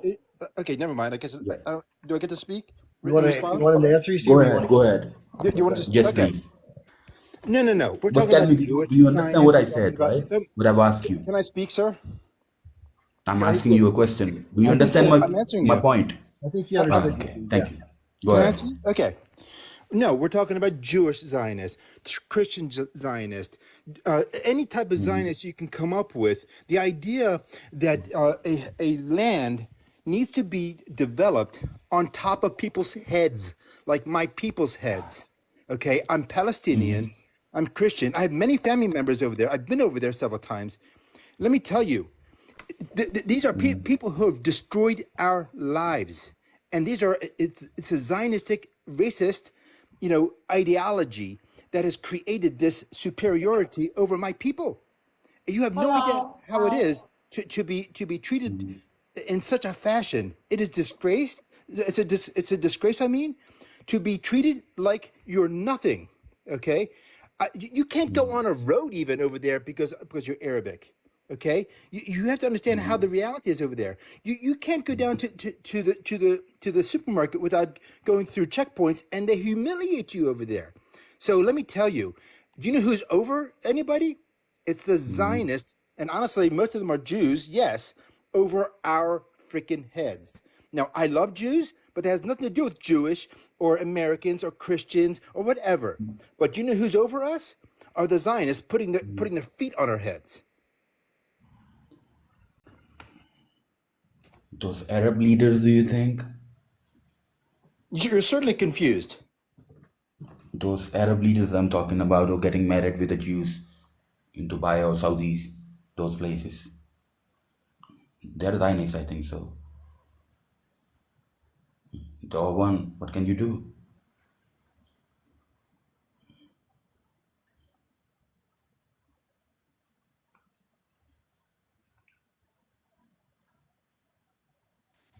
You're on mute.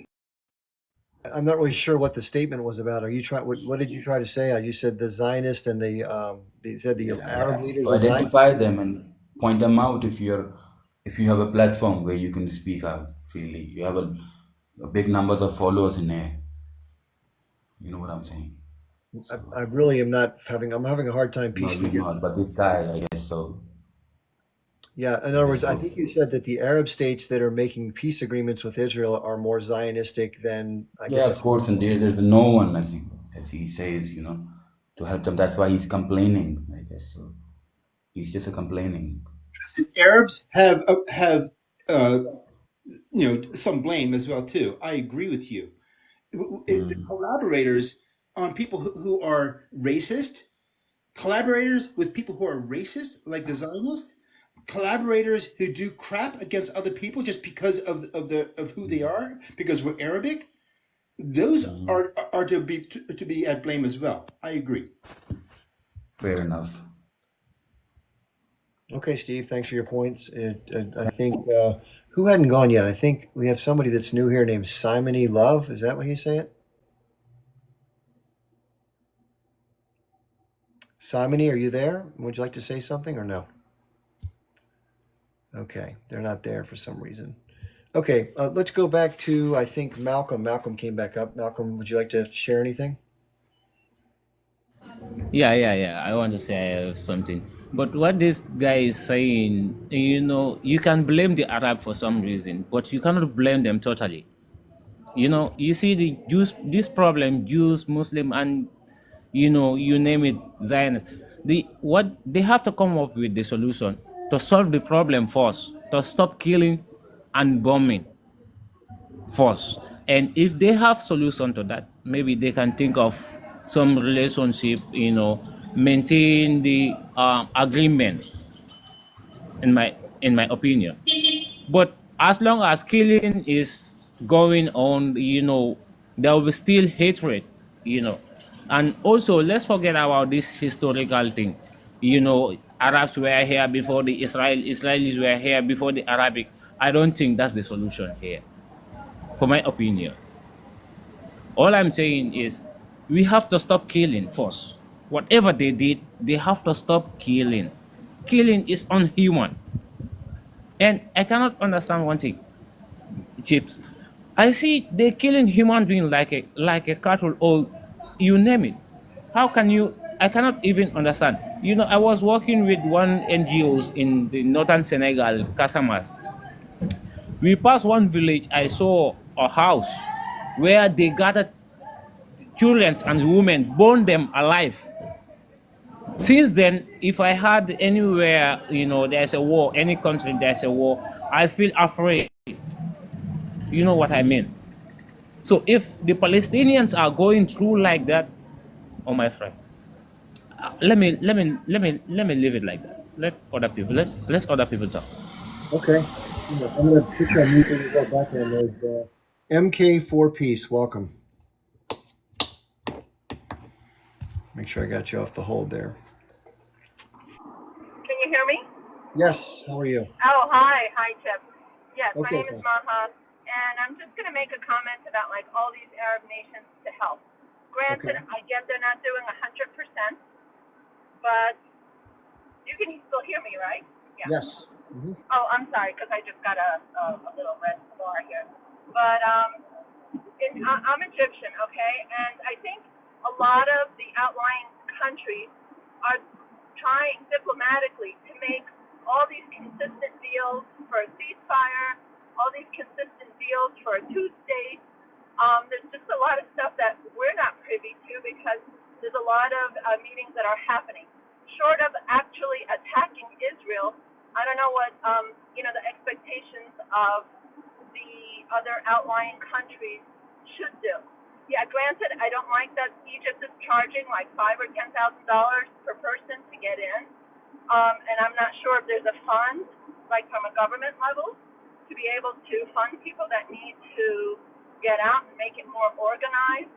But I think there's also that fine line, where it's not ethnic cleansing. If the Gazan people want to all leave, do they have that option? Or are they all like trying to collect money to leave? A lot of them say they don't want to leave. A lot of them want to stay because they know they don't have the right of return. So that's been the issue. The Egyptians can help the ones, of course, that are needing medical, but not when it concerns for the sake of not wanting to come back. I don't know if that's making any sense, but I just don't think that the Arab nations can do anything short of getting into a war with Israel, and really Israel is equal to America, and what can they do? If anybody has an idea what more can they do, I'd love to hear it. It's a sticky situation. So how about if we go back to Roland Dharma and then Palestinian, or vice versa, whoever wants to jump in.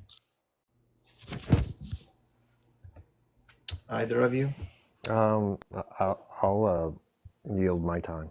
Go ahead. Okay, that sounds good. Palestinian, did you want to say anything else? Yes, sorry. Okay, so yeah, listen, Americans can stop this whole bloodshed and genocide like that. I mean, they can basically announce that they're going in with humanitarian aid and just go in with humanitarian aid through the Rafah crossing and stop the death by starvation, at least, because that's what's going on. These people are going to start dying of starvation by the thousands. Israel is trying to prolong it as long as possible, so it's basically a clinical way of getting rid of people. It's no shooting, no nothing, let them starve to death. They have no qualms about doing it. So America really has to stop in and go in and announce that they're coming in, just come in and do it.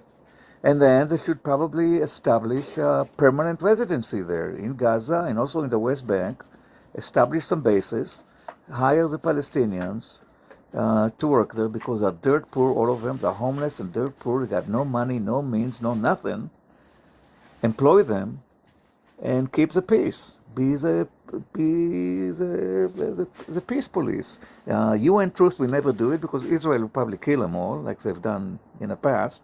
They don't respect any UN anything, but actually they don't even respect America too much. They bombed the Liberty in 1967, the USS Liberty. Is it okay if I ask you a quick question, Palestinian? Yeah, yes. If somebody in the comments said, "Give us our hostages back," what comes to your mind when you hear that, and what do you think about that? Stop the killing, and you'll get your hostages back. That's the only bargaining chip they have right now, is those hostages. Stop the slaughter, stop the killing, and you'll get your hostages back. Just like that. Permanent ceasefire. That's how you get your hostages back. What if they say listen, the Israelis don't... What if the government says they can't live with the age group until they're destroyed, so that's a no-win situation? They will never destroy the age group. The age group, they'll never destroy the age group. For every age member they kill, there are 5 more pop up. If not there, they pop up in the West Bank, they pop up in Lebanon. They will never destroy this ideology. Never. Just like you cannot destroy the Zionist ideology. It's a forever war unless somebody steps in and does the right thing. So you want your hostages back? Listen, Netanyahu doesn't want the hostages back. Netanyahu does not want the hostages back. If he wanted the hostages back, he wouldn't invoke the Hannibal Directive on October 7th, where he told his Air Force pilots and tank commanders to unalive anybody inside, Israelis, Palestinians. He didn't give a shit because, first of all, he didn't care about the people who live by the Gaza Strip because none of these people voted for him. They're all leftists. Can you please tell people? Can you just tell people who don't know what is the Hannibal Directive and what does that allow the military? The Hannibal Directive is a directive that the military issues during war, where they say It's okay to unalive your own people. Your own people. You unalive to only so to prevent them from being taken hostage. So they're better off dead than being taken hostage because we don't want to use them as a bargaining chip. So might as well kill them now, so they don't have any bargaining chips. That's what it is. That's what the Hannibal Directive is. Kill our own people, if that's what it takes. So not to give them any hostages that they can use as a bargaining chip. That's Now, it. That's what the Hannibal. I've heard there are people that are denying that. It was something that was in place until 2017, but it was supposedly withdrawn. I'm just going to take a second for the noise. And that the people said, I had a conversation with somebody earlier today who said, his name was Coach, and Coach said that there's no proof that it was used on October the 7th. And so if you go to Google and type in Hannibal Directive use 10.7, and you'll find an article from a website called Mondowiss, Mondoweiss, that clearly explains with an interview of an IDF soldier of the orders they received and what they did based on those orders with their tank. Interestingly enough. Palestine, is it okay if we let Lalita come in first, then we'll come back to you? Yeah, if you want to come back to me, that's fine. Okay, I'd love to. Yeah, I just want to give her a chance, or he or she. Hi, yeah, it's Leilita. So I was joining to respond about the statement about the Arab nations, but I also want to just chime in about the hostages. We can't forget why they took in the hostages in the first place, which was in order to do a trade for the over 5,000 Palestinian hostages that Israel held at the time. It wasn't because they were just bored and decided to kidnap people. There was actually a method to it, and that has to be taken into account, because to not talk about that is just leaving out a huge, crucial point of this whole situation in the first place. Not to mention the H group did try to return them in exchange for a ceasefire. I believe the first time was in November, so I think 3 times total. They offered to return them in exchange for a permanent ceasefire, and Israel said no. So clearly it was more important for them to unalive the Palestinians, the innocent Palestinians in Gaza, than to get their own hostages back. So that's that. And then as far as the Arab nation points goes, I just think that's another form of deflection. Just why don't the Arab people, why don't the other Arab nations take them in? It's just grouping Palestinians in with all of the other Arabs, which of course Arabs are related, but we're all human. So why are we looking at people who just look like them or have this similar backgrounds to them in order to save them, when the issue is the fact that they're being unalived in the first place and being ethnically cleansed in the first place? And the whole reason there is a group like the H group is because of the ethnic cleansing in the first place. So if you continue to just force them out over and over and over, more and more and more, you're just going to get more resistance. So, and they don't want to leave. That's the point they've made over and over and over. They don't want to leave their land because they know that they will not be able to return. So talking about why the other nations don't take them in is, I mean, I understand why that's brought up, because from a humanitarian perspective, but that's not the root issue. The root issue is that the unaliving needs to stop. I agree with you wholeheartedly. So, do you think that the Netanyahu government will indeed go in to invade Rafah? Oh, 1,000%. Of course, this was the plan all along. 1,000%. I mean, they've said it out. They've said it that they're preparing for that. And yeah, that's just the last step in their program to get them all the way out of the Gaza Strip, of course. And, you know, unfortunately, the other thing about the Arab nations is the governments do not represent the people. The Egyptian government does not represent the people of Egypt. The people of Egypt stand with the Palestinian people. And unfortunately, the governments of most of the surrounding Arab nations have sold out to Zionism. Yeah, that's a real bummer to hear that. It really is a disappointment to a lot of people. In fact, even in Egypt, the population is so incredibly pro-Palestinian, but the Sisi government is just I don't know. They seem completely co-opted by the West, and they repress the population if they try to protest. It's really disgusting. Mm-hmm. Yeah, it's if somebody using Hebrew in the comments and you're saying unflattering things in Hebrew about panelists or other people, it's got some people here do speak Hebrew and read Hebrew, so just I'm going to give you one warning now. I'm not going to mute anybody, but if you do it again, you're going to get muted and either or kicked out. I don't want to do that to you. Just be decent. Do unto others as you would want done unto you. Sorry about that. Okay, so let me see. I think we had, was it John? John, do you have anything else you want to add to the conversation? Yes, Chip, thank you. As a Palestinian, my heart is aching every day. I'm a prayerful man. I believe in God. I'm Christian, which makes me a minority amongst my people. However, we are brothers and sisters. We are all in pain. And the reason that talking about all the nation states around, this is how strong and powerful and scary Israel is, that all the other nations around them are afraid of them, afraid of is not real, because they don't want to be on the wrong side of the politics. But yes, someone mentioned that, we don't want to leave because we know, again, we lose leverage. We cannot get back home. But yet, if you are a Jew and could have been in 2,000 years in a different country, come on back home. You have the right to come back home. But because of our race, of who we are, we're not allowed to come back home. So what do you think that's called in America? That's called racism, discrimination. We don't have freaking rights. So, this is not fair on a very basic level. So the issue that's going on is that we have a very powerful nation in the middle of us called Is Not Real, and they are, hell-bent on being forceful to everyone and against everyone. And what are they doing now? They're saying they're going to go into Rafah against all of the pleading and the begging that America does, very softly, of course, while we give them all the weapons they want. What are they doing now? They're also moving up north to fight against all the other nations that Israel have been bombing lately, especially like in Syria. And sure enough, the military on those sides are building up, potentially going to have an attack on Israel. What does this sound like? It sounds like another world war coming and starting. And who's involved?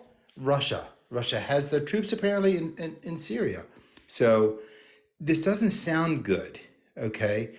But who cares? America doesn't care. And the government of Is Not Real doesn't care. They just want to hold on to power. So, are they willing to give up and have an international, presence in their land? No. At this point, their government, and many people support this, believe in the means of force. Now, I hate force. I'm against all type of war, like you, Chip. I'm against it. I don't want war. But that's all they know. Like, honestly, that's all they know. I don't want World War III. Oh, no. I want them to put down their arms. But they don't want to give up their hostages for Hamas's hostages. Hamas has hostages, and Israel has hostages. But yet they call them security prisoners. They call them administrative prisoners. And it moved up from 5,000, as you know, it moved up. 5,000, okay, 5,000 up to, it's estimated 15,000 Palestinians. That's wrong, and we want them all back. Thank you, Chip. Thank you. Yeah, a lot of people don't think of that, and just to explain what is meant by that. So, for those of you who don't know, there's a procedure in Israel that they use as a technique. The U.S. uses this in Guantanamo Bay, but for different types of offenses. There's a category called administrative detention, where, for example, let's take an example of how one might get caught up in administrative detention. So let's say you're in the West Bank, and one of your friends who you've been playing with all afternoon decides to grab a rock and throw it at a vehicle or a soldier or whatever. Let's say it doesn't cause any harm, but they come grab the kid. You're next to the kid. You didn't do anything, but you're sort of considered next to the kid. You get swept up. The kid gets charged with a crime. You get held under administrative detention being an accessory or whatever, and they just hold you. The kid that threw the rock goes in front of a military court. You go through the same process, but you're just being held without charge. and starts at 90 days, and it can be extended indefinitely. And there are some people in Israeli jails that have been there for years under what's called administrative detention. Now that's not fair. I don't think any of us would figure that no lawyer, no family, none of that stuff, just no due process, just boom, you're behind bars. And Israeli jails are no picnic. I did a video about somebody who just got out of Israeli jail. It's pretty bad. So It's full of torture. yeah, it's really bad. It's a lot worse than people are aware. So the bottom line is those people are considered to many outside of Israel, especially from the Palestinian side, as no different than hostages because they're just being held against their will and they were snatched up. Even though it was more traumatic and it seems more egregious because of what the H group did around the hostage taking, but it's really no different. Think of it, a body left a place by force is being kept somewhere by force and indefinitely. And Chip, also, there is really another official category called security prisoners. Okay. Yes, there's administrative, which is the worst type. And my uncle was in prison for many years and he was tortured and it was really bad. I cannot describe really with mixed company what they did to him.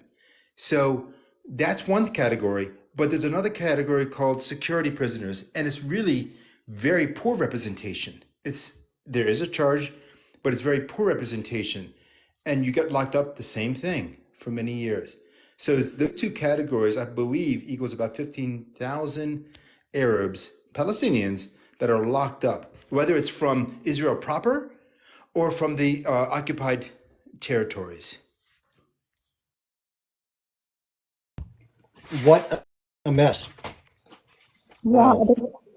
I from the last hostage swap that really broke my heart. I can't remember the woman's name, but she was taken in as a prisoner. You know, they called her the T word, and she was on her way to school, and her car, I forgot what the term is, but basically her car, like something happened with her car and it caught fire, and it happened near a checkpoint, not even at a checkpoint. It was like, I don't know how many meters or miles away from the checkpoint, but because her car caught fire near the checkpoint, they basically threw her into the category of I don't know what terms I can use in the live, but a suicide bomber.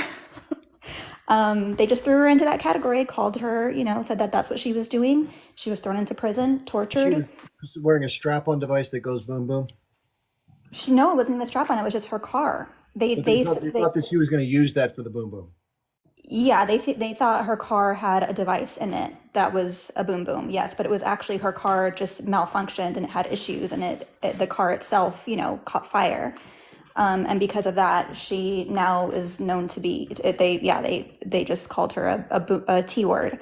And she was released, and I just remember seeing all of the propaganda that was going around about her from the Zionist propaganda, just saying that she was a T word, and how compassionate and of Israel is not real to release her, and it was like, no, she actually was just on her way to school. She was in the car by herself. No one was around her. No one else got hurt. She's actually the only one that got severely burned from the car.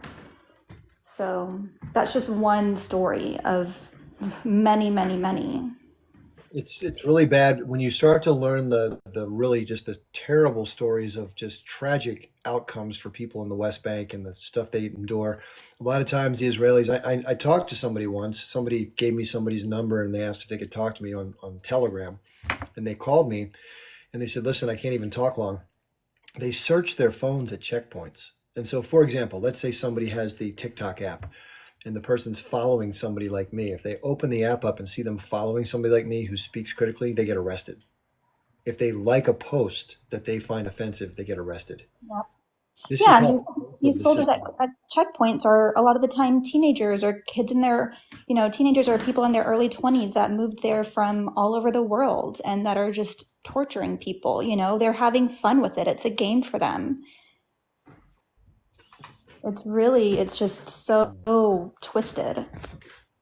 And most Israelis believe, and I think this is what they're told, so why wouldn't they, are people who support Israel, that Israel's security is paramount, and everyone who's swept up into this is a terrorist. And therefore, Israel's just doing the right thing of stopping all these crazy people. Meanwhile, Yeah, nothing even babies. truth. Everybody who can move over the age of 5 is considered to be a threat and a terrorist, regardless of circumstance, unfortunately. The amount of brainwashing and indoctrination at this point, it's not even an excuse anymore for people to support what's happening, but it just really goes to show how deeply people can be brainwashed and indoctrinated, and it's scary. It's really scary. I was on a live earlier and I heard this British guy who has Israeli citizenship, born and raised in England, who's insisting on being indigenous to the land even though he's from England, said that he would never want to live next to a Palestinian because he's convinced that that person will kill him. Sorry, will unalive him. And it's just, it's just so, they're just so convinced that all the Palestinians just want to unalive them, that they're just magically born with this hate in their heart for Jewish people, when that's just not the case. They just want to live freely, and they're following their instinct of human nature, which is to resist a violent oppression and ethnic cleansing and genocide at this point. Sorry. That's okay. I think one of the biggest lies that pervades all of this is that this is what I think people are unfortunately brought up to believe. And that is, when you're raised in a Zionist household, you're taught that your very identity is tied to the existence of Israel, and that the survival of Israel is sort of the safeguard of the Jewish people, and that keeping Palestinians or Arabs away from and held down from the Jewish state is paramount to the survival of the Jewish people. And therefore, if you hear about something, you're going to think, well, hey, that's the filter through which I see everything. These bad people are trying to, and this is the last part, all these people want to do is unalive Jewish people. It's us versus the world. We've been historically persecuted. This is our bastion. This is our sanctuary, and anything that threatens that is fair game. And people then look the other way, and it allows a lot of latitude for things to occur. And people in Israel are told that if a soldier does do something inappropriate, they're held accountable. They're not. It's widespread, pervasive use of violence, terror. If you haven't watched Life in Occupied Palestine, it should be required viewing for anybody over the age of 6 minutes. Just watch it. If you know somebody who's pro-Zionist, who doesn't know how people live in the West Bank, just watch it. This was done by a Jewish woman who left to go visit Ramallah after friends had told her some of these things. She couldn't believe it. She's like, you're brainwashed. You guys are listening to Palestinian propaganda. And so they challenged it. Anna, just go check it out for yourself. Don't believe us. And then she did. She traveled there as a part of an aid group. And what she learned sickened her. She was like, oh my God, I can't believe this is what really goes on, because she lived it. She saw it. She saw the people go through it. So anyway, she came back and made a little documentary. It's called Life in Occupied Palestine. Her name is Anna Baltzer. Please go to YouTube. Please share that with people. It is very eye-opening. Sad, but eye-opening. Okay, who was next here? I think we have, was it David? It was Mike USA and then David AI. Just one second, David. Mike, you're first. Hey Chip, how are you? Okay, thanks. Okay, for the lady who's above me, I hope, and I really hope what you're saying is not gonna happen, which they invade Rafah. Because if they do, I think we have an expression in Arabic. It said that's the hair that broke the back of the camel. And if this does happen, and the world is still watching what's happening, that will be a disaster. A really disaster that shows the difference between good and bad, or evil and good, however you want to name it. I do have in the past, in the fasting and Ramadan, the last 10 days, I've been proactive with a lot of people who is, in Gaza as we speak. And I would talk to them live in the video. And while I'm talking to them, I could hear the windows rattling. I could hear the walls shaking while they're bombing in the area. Like, no consideration. The agenda they have is not Hamas in any way, shape, or form. But I only have one message that I want to say. They attacked Hania's 3 children and 3 grandchildren yesterday, the first day of Eid. And when he received the news, you see how you're standing, Chib? When he received the news on the phone, he did not have a hair moved in him. He's strong like a mountain. Nothing Yeah, he didn't flinch at all. No, and he continued doing whatever he was doing. Let me tell you, people like this, how you are going to win. We are going to free the land, and there used to be something called a two-state solution, but if they invade Rafah, there will never be a two-state solution. It will be only one solution. It's Palestine, from the river to the sea. Whether they like it or not, this is a fact. Those people not going anywhere. This is our land. We belong there. So you do whatever you got to do. I'll be married and I'll have 10 more children. And every Palestinian will have 10 more children. We'll create an army and we'll get our land back. This is something they have to understand. We're looking for, we don't fear death. They want life. So it's not going to work. The balance is not there.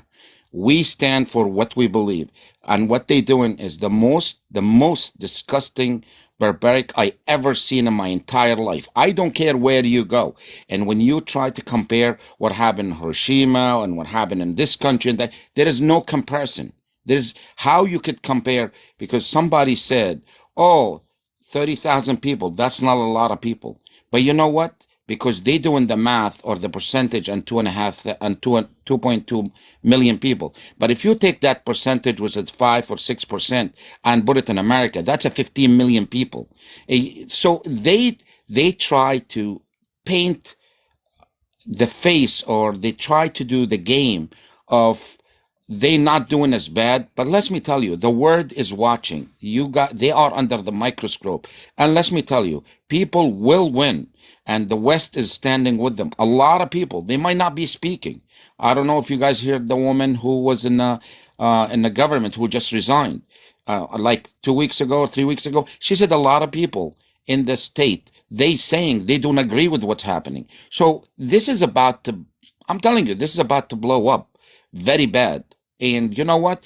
And these people will, I swear to God, I don't want to be disrespectful. I don't want to be not thoughtful. I don't want to be seems like very bad. They will not exist if it wasn't for America. We the source of them survivor. We give them the money, we give them the weapon, we give them the technology, we give them everything. And you will hear them all over the internet. They're the biggest liars God ever created. Oh, we don't need anybody. We could do anything.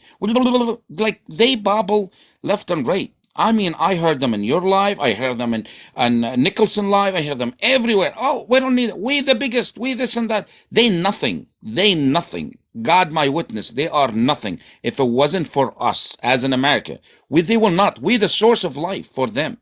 We the one who giving them life. We the one who giving them what they're doing. We giving them the green light to do what they're doing.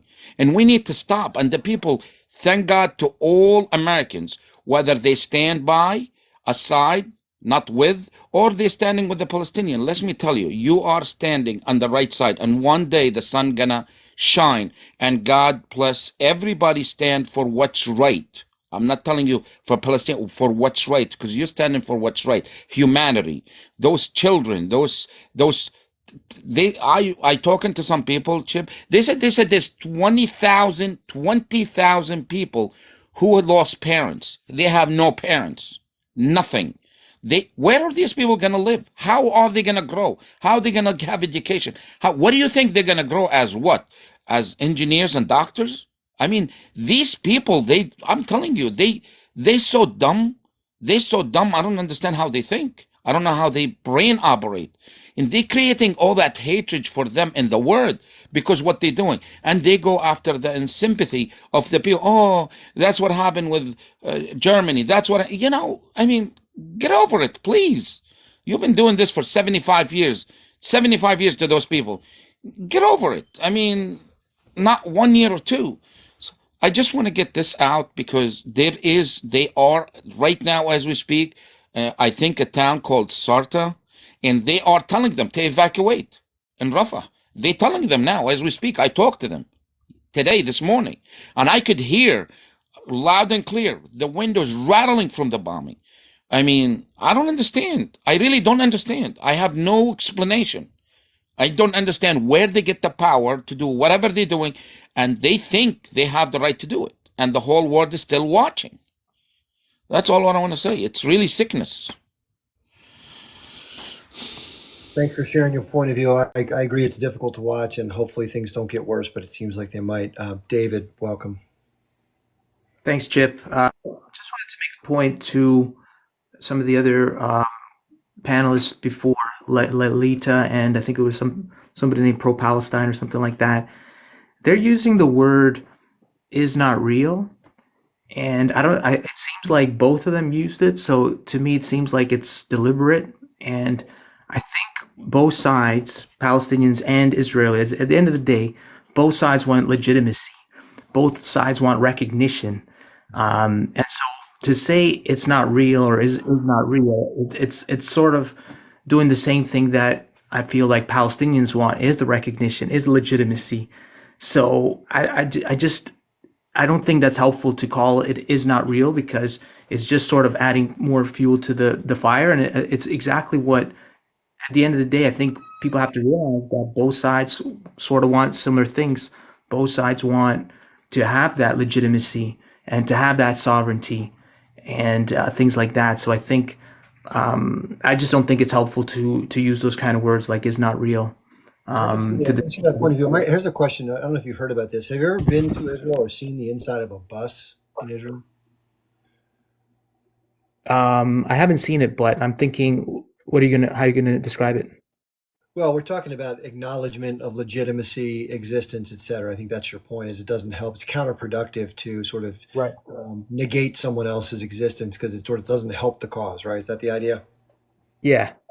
Okay, so in all the buses in Israel, when they show the maps for tourists, you know how a map normally shows the West Bank and Gaza as like a delineation on the map. Right. If you go to Google right now and Google Israel Palestine, you'll see the maps where there's Israel, then there's the West Bank, and then there's Gaza. None of that exists on the maps. There, it's just Israel, as if all the territories there. There are no such thing as a Palestinian or an Arab. It's just Israel. So, and that's Right. And I think that universal yeah, information. I agree with what you're saying. Is that's an example of that, and I'm sure a lot of the Palestinians will be able to bring up other things where people are trying to deny Palestinians, and I'm sure many examples could be brought up. But I think in a way both sides are doing the same thing, where they're trying to delegitimize the other in terms of the recognition, even things like the past. They're all their legitimate claims that they may have. So it almost seems like two sides of the same, or whatever it's called, two sides of the different coin, the same coin, kind of doing the same sort of tactic of delegitimizing the other side. And then I think that is sort of the issue with the common ground, is to at least acknowledge that there is legitimate claims or concerns from both sides. I do want to concede that yes, there's a power. The kicker is the power imbalance. So you can't really compare the two sides equally, because there is one side is powerful and the other side is powerless. So I do, and that context is very important.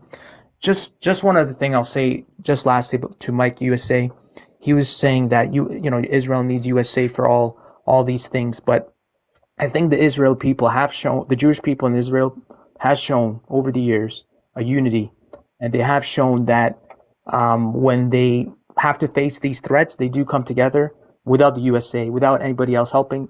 Some examples: the Forum of Israel creation, 1948. All the Arab countries were trying to eliminate Israel. This is before they had any power. Obviously, everybody ganging up on them. They succeeded. 1967, all the Arab countries coming No, at them. They David, succeeded. listen. I'm a Palestinian. Let me correct you. They did have the British by their side, maybe not the U.S. But right now, let me tell you, they will not exist if it 1948, there wasn't was for no us. British though. Listen, 1948, and Chip can correct me if I'm wrong, but just on this, the British was on the side of the Palestinians because they thought the Arab countries are going to win, and so they wanted to be on the side of the winner. But it ended up being Israel. Israel was the underdog in 1948. Okay, David, let's do this. Let's give Mike a chance. But before you jump in, Mike, just everybody, please, if you don't mind, stay muted. I'm using a timer to make sure everybody gets equal time, to be fair.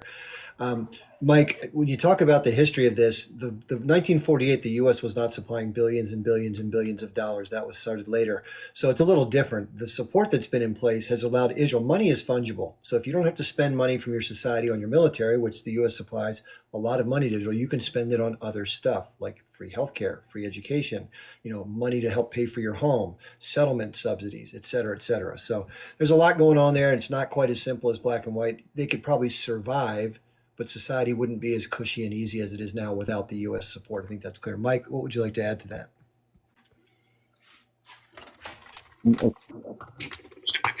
About the society. What about how many billion we give them to buy $14 billion just to give them to buy assistant weapons and armory from us? We give them the money to buy it from us. It's like, you know what I mean? It's like, you know what?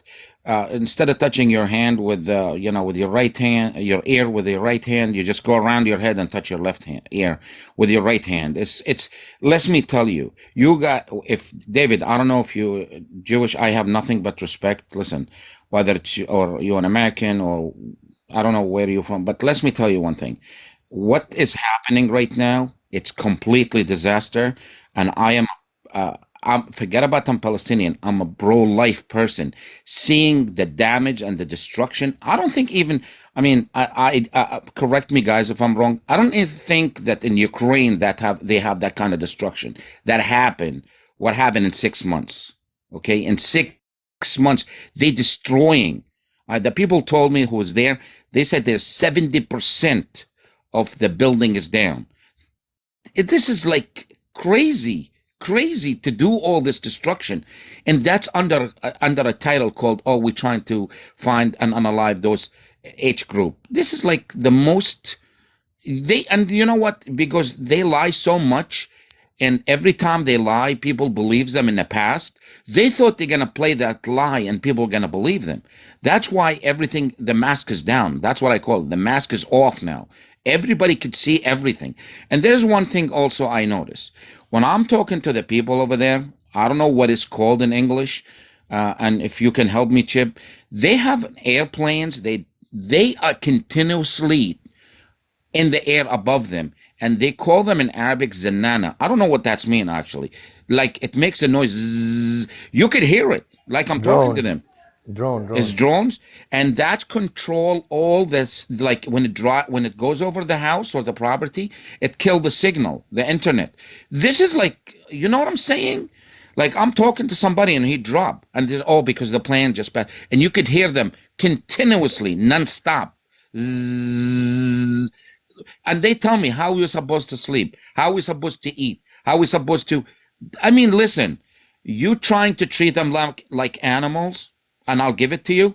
And those animals going to come and eat you alive. Let's put it this way. Because listen, it's going to come down to survivor. Either you or me. But you created that section. We didn't. You created it.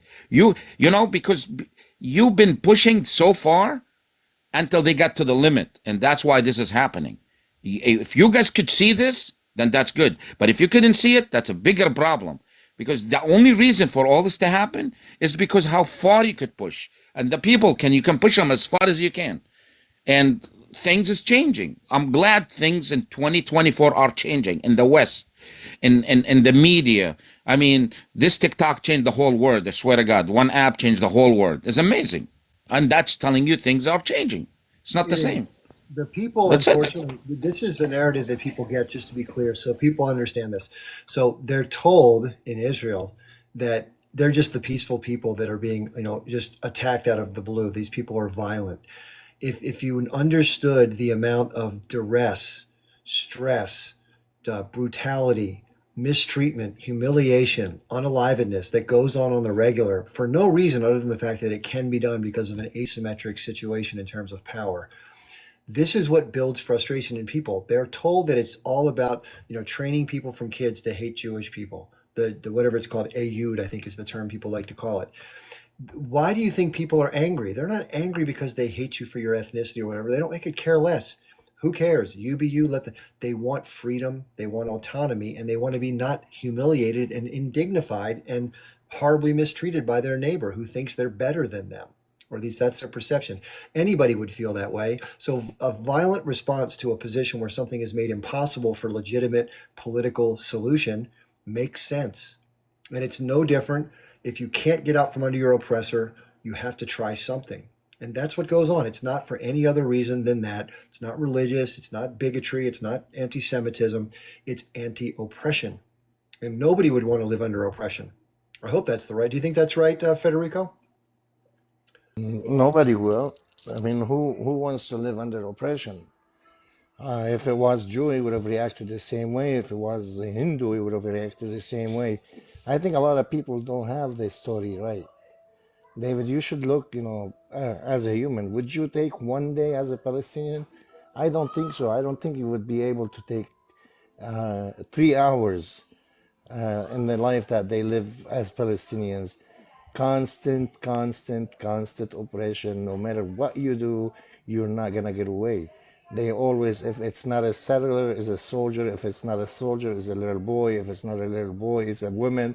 If it's not a woman, is the drone. If it's not the drone, is the tank. If it's not the tank, is the bomb. Like it's something like Palestinians do not live. They're waiting to die. Basically, that's how their daily life is. And 50, 70 years is enough. Enough is enough. Yeah, and if you doubt the veracity of these types of commentaries, I really invite you to just make a little bit of work. It's not that much. There's a great channel on YouTube. It's called the Empire Files. It's by independent journalist Abby Martin, who has traveled multiple times to Gaza, the West Bank, Jerusalem, etc. Go watch it. A lot of videos. There's one called Palestine 101. There's one where she goes around Bethlehem and just talks to people and just literally gives the mic to people walking by and says, what do you think about what's going on? And just lets them talk. And you're not going to believe what you hear. It's absolutely shocking. So it's very eye-opening. And I think people who support Israel, most of people, they're good people, they don't know these things.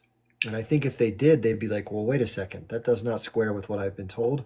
I was told this was all for security, and people that are bad people that are indoctrinated are doing all these horrible things and they hate the Jews. No, that's not the truth. Now, there may be some that are extremists. There's like that in every society. There's a lot of those in the hard right, the Likud party and those right of them. But it's not widespread. And that's the thing. That's the story. These Arabs, these Palestinians, they hate the Jews. They want to kill the Jews. They're trained from kids from birth. They want to hate us and want to. No, not true. Got to wake up. Okay. Mind you, not only the Palestinians, they occupy part of Lebanon, they occupy part of Syria. And mind you, if like you were saying that the 67 war, Lebanon wasn't involved in it. Why did you occupy part of Lebanon? And we had to fight. They got all the way to Beirut. We had to fight them back, push them back for 18 years. We resisted them. The only difference between us, the Palestinians, we have access to equipment. We had somebody supporting us. The Palestinians had to go dig the pipes from the settlements that they were built in Gaza to make weapons with. Palestinians, they had to go, every time Israel destroy a building, they have to go get the metal out of that building and use it for a weapon. So you need to, understand as a human, and all you have to do is just go back to 1948 and ask yourself, what happened prior to 1948? Why did they live, Muslim, Christians, and Jews in peace?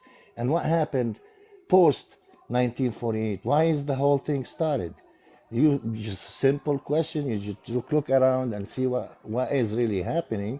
You will see that since the Zionist ideology got to that part of the world, and they turned the shit upside down. And mind you, the flag of Israel. That is the statement of the state of Israel. When your flag states that from the Nile to the Furat is the land of the Jewish people, that means Syria, Lebanon, Egypt, Iraq, it's all one land. Like, how can you come next to me, sit next to me, say, hey, you're gonna be next, and you expect me to wait and watch you and wait for you to come to me? No, I'm gonna prevent you coming to me. So the whole idea of the Zionist from the Nile to the Furat is the land of the Jew and all of that, it's not doable in an area just like the Middle East. Can I respond to that, Chip? You may just give me 1 second, then I'll move on to you.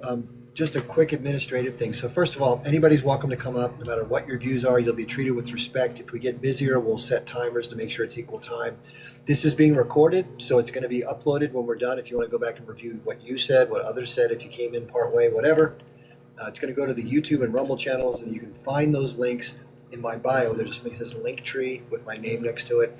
Click on that. If you're outside the US, open up your web browser. You'll see the characters that are the link tree link typed into my bio. You just have to type it in and boom, you'll be there. They're put in unedited.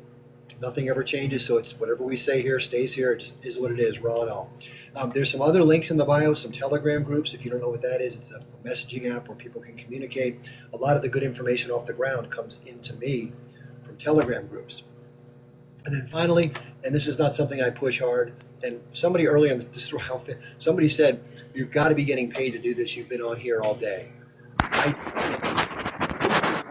reason I do this, just so you know, for those of you who wonder, and it may seem crazy, why would a guy in his 50s in America talk about this so much on TikTok?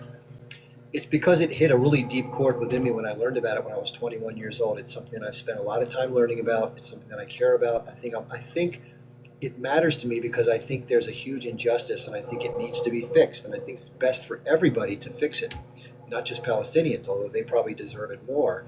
But I want people to live in peace everywhere. And right now, the least safe place to be, if you're Jewish, is Israel because of the looming tensions. You got Hezbollah aiming missiles and rockets. You have the Houthis, you have Iran. It's not good. It's very tense. And it's exacerbated by the actions of the Israeli government, much to the unbeknownst to most of the people. They don't know what's going on. And it could lead to global nuclear conflict. That's insane for everybody. Nobody wins in that situation. So, listen, I know it's hard to think that other people aren't the ones that are brainwashed because it's easy to say, well, I've got to be right because this is what I believe. Always challenge what you believe. It's such a good exercise to say, okay, this is what I believe. How could it be different? And I went to the pro-Israel march. I read books by Alan Dershowitz, Benny Morris, people with whom I disagree, but I still see what they have to say. I think that's the right thing to do when it comes to trying to challenge. Just a second. Now, we just let you know how the format here works. We do go in order, and if it gets to be busier, I'll time it. But please don't interrupt. If somebody directs a question to you or makes a comment about you, I'll give you a chance to respond to that. Otherwise, we try to take turns and not interrupt. Keep on mute if you don't mind. I think that Leilita wanted to say something quickly, and then let me see who is going to be next year. I think we have Yaman, and then rebuilding. So please go real quick, Lisa. Yes, I just wanted to talk about Israel occupying the surrounding countries. I think they have already, they're already, yes, physically occupying part of Lebanon and Syria. However, they've already occupied Lebanon, Syria, and Egypt through their governments. I think it's just not looking the way we expected it to look, but it's already happening. The governments have already sold out to the Zionist regime, so they're basically occupying those areas already. And this is going way back to, he's not on here anymore, but talking about calling it is not real because it genuinely is not real. It's an illegitimate occupying force. It's not a legitimate country. And, this guy, David, I think his name was saying, both sides want the same thing and they just both want to be recognized. Rebuilding, I think you need to mute yourself. So saying that both sides want the same thing and everyone just wants peace and they just want to be recognized. That sounds so lovely, but that's just, it's not recognizing the reality of the situation, which is there's only one side that has ethnically cleansed an entire indigenous population and is committing a genocide. Not to mention they have been recognized by the world, given billions upon billions of dollars by the Western world. And I had more points, but I've forgotten a lot of them. But Okay. yeah, I will continue to call it is not real because it genuinely is not real. Thank you very much. That's Thanks. your choice. Yeah, I know some people probably are offended by that, but it's just everyone has. Okay, so I think the next person was Yaman, and then we'll go from there. Yaman, are you there? Hello? Assalamu alaikum. Hello? Kib, she might not speak English. If you want, I can translate because she seems like she's more of an Arabic If language. she's Just more want to let comfortable you in know. Arabic, that's it. Just please tell her this. We want to go one or two sentences and then translate to English and then continue, please.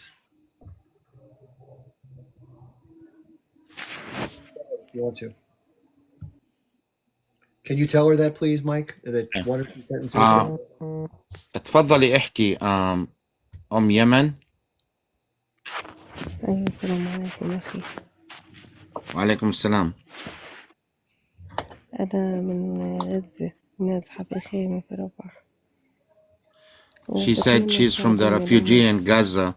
She's in a tent in Rafah.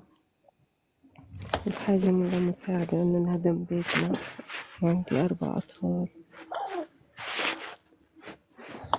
She was asking if she can looking for basically donation, and I'm gonna tell her basically I don't think there's this live for donation, correct, Jib? Yeah, she can check with Eric Warsaw, and we do have a verification process, and then people, once they've been verified, can come back and ask for donations. Where they can get? One of the other live creators has somebody on his moderator team that does verification for people's monetary requests. The reason why we do that is because somebody has come on just like this. They wouldn't turn their camera on. They said they were from Gaza. It turns out they weren't, and they were trying to raise money and take money from people. Yeah. Unfortunately. بحكي لك هون ما بيسووا تبرعات هون بس بيحكوا عشان فلسطين وشو قاعد بيصير في فلسطين. أيوة أنا كنت بفكر بدعموا دعم على التيك توك. لا هون ما بدعموا هون. لا بس روحي على في دعم كويس مع واحد فلسطيني شو اسمه خليني أعطيك إياه.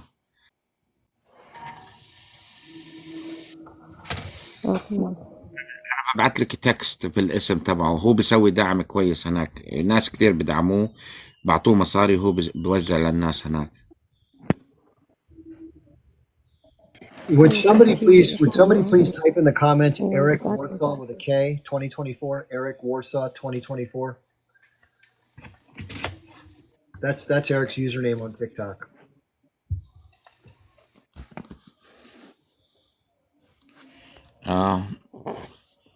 أنا بدي أبعت لك اسم واحد هيو copy. I can't reply. ببعت لك اسمه هسه. أوكي. ماشي. يلا مع السلامة. ماشي. Yeah, good luck with that. It's too bad people are scammers. They should be able to just help everybody, but okay. I think there's somebody who has a name in Arabic. I can't remember, but next, right there. Mami, hi, Mami. Yeah, please keep yourself muted if you have background noise, please. Thank you. Mami? You're next, right here. Yeah, I see her. Mami? Mami? Okay. Let's let someone else come in. Malcolm, would you like to say anything? Yeah, I'd like to say something. Like, okay, so these people, what their intention is exactly, what they want. Who are you asking? What? Is the Israeli people, because the bombing is continuing. They are continuing to bombing these people. What is their intention? They want to wipe out all the tribe, or they are doing for some just to control them? That's what I want to know, because it's very sad. Still, they are continuing to bomb. They are continuing to bombing these people like they are not human. And I heard other people are saying America should intervene. Before America, I think, what is the essence of United Nations? Because United Nations is here for that. It's an organization that is here for whole world, not only one country. So if Israel is going through this kind of situation, Palestinians are going through this kind of situation, they should intervene. They should intervene, because I heard some of people are saying all these big Arab nations should interfere themselves into this problem. If Saudi Arabia and Egypt get involved it will be like a third world war. If Saudi Arabia and Egypt defend this Palestinian, if they defend the Palestinian, it will be third world war because you will have the other country also defending the Israel. You see, so my point is we have to, all of them, they have to sit together and come to the solution, stop the killing, stop the bombing, and we can move forward and see how best can we do as a human, how best can we do to solve this problem? Because this problem have been going on more than 70 years to 75 years now. People are dying like no man business. So the best is they come to the solution and cease fire first, and they can negotiate the things. But how thing is going, if Saudi Arabia and the Egypt and this other Arab nation get involved, it will be the tribal war, and also it will be a third world war.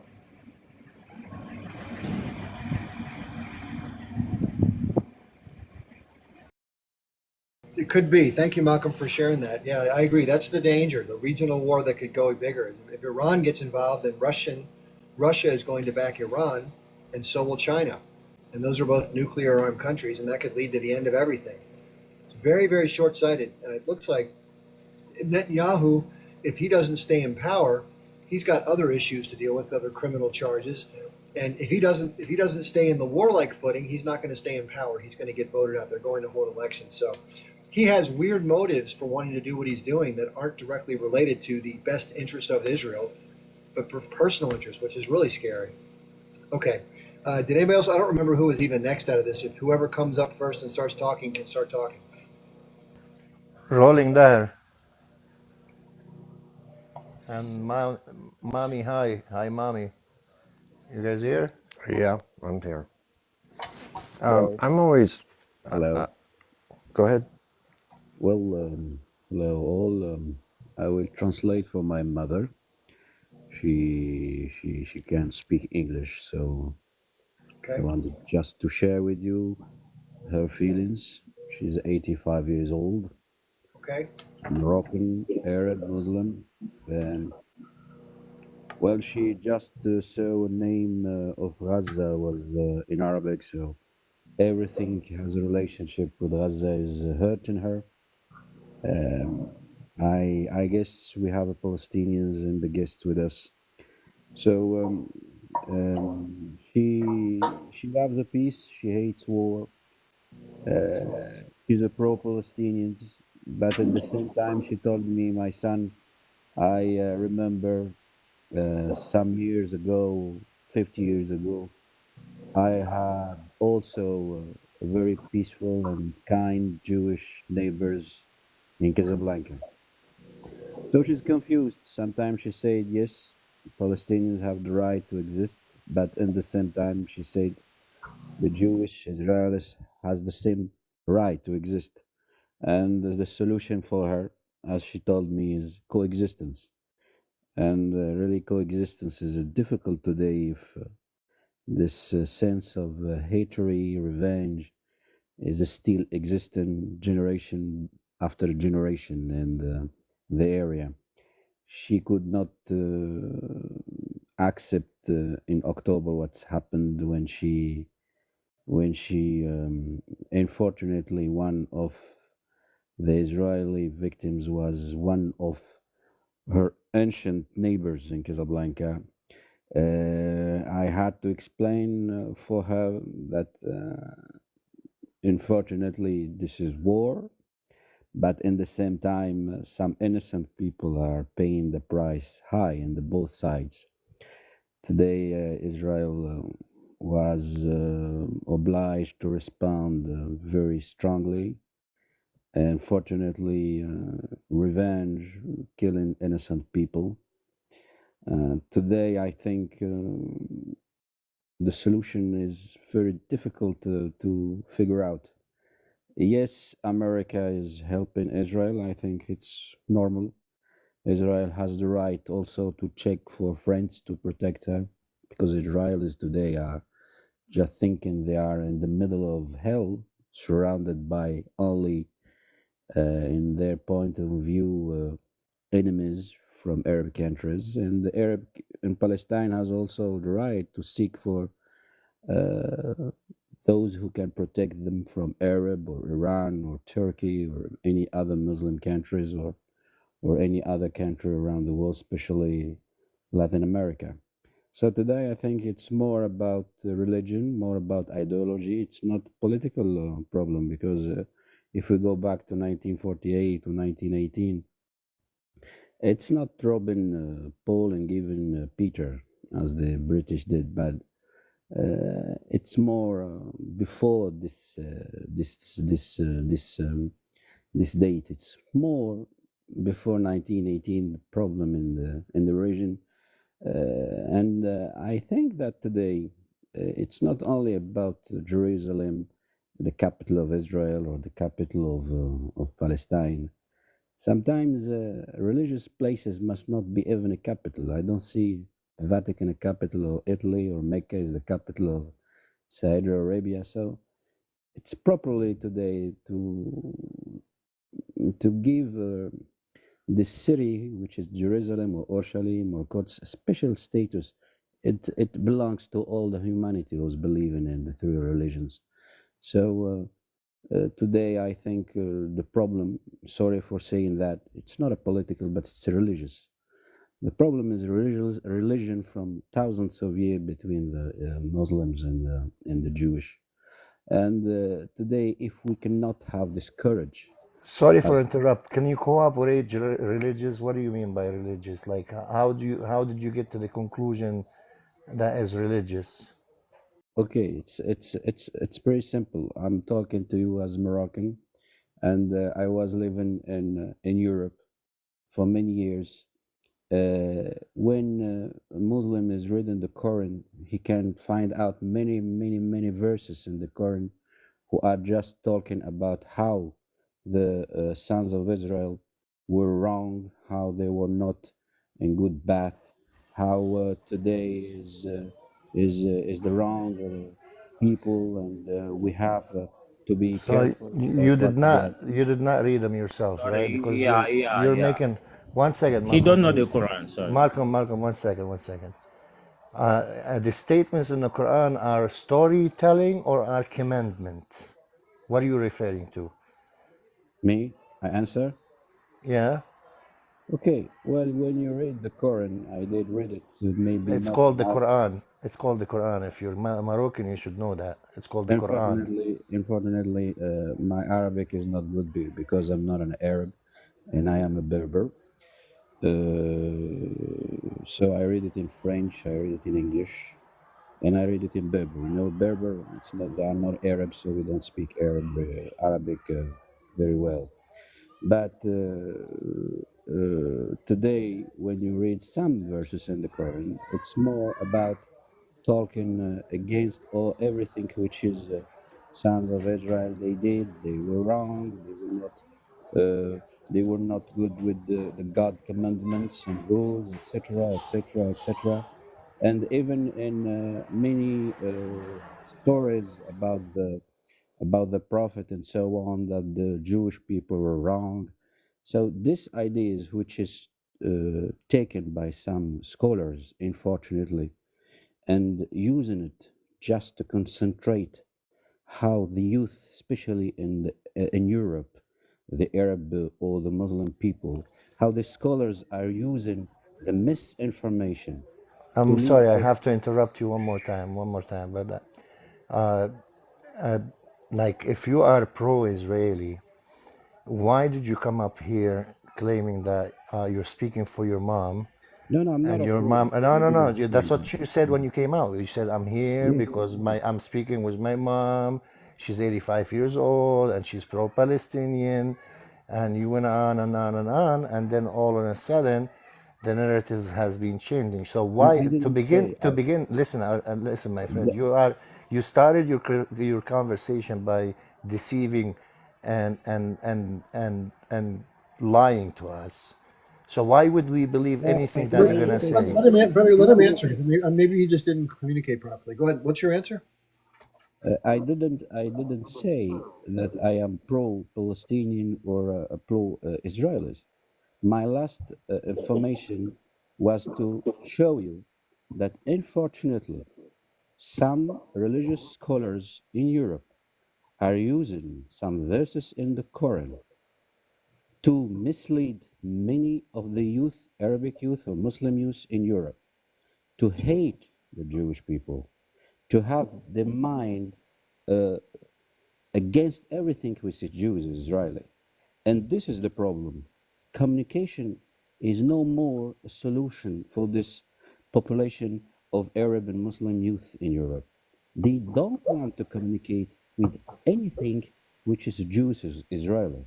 And today, if this communication dialogue is not really in the scene, this conflict will never be, will still exist. Today, dialogue is very important. But just to tell you something, I don't know who we're talking about lying. First of all, I'm not here to lie. Just this, so you can be careful about the language. I try to explain a situation from a point of view, which is believe me, which is Moroccan 100%. I was and I were in Morocco in the time of what's happening since the beginning of the conflict of October. And I can assure you, more than 80% of Moroccans today are pro-Palestinian and pro-Israelis, especially this last war.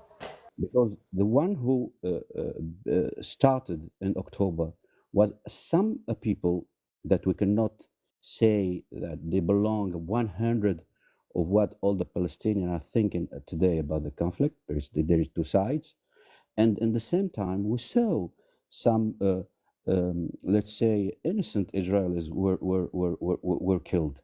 And at the same time, we can say that today, Israel's government, they were very bad in taking revenge against the innocent Palestinians.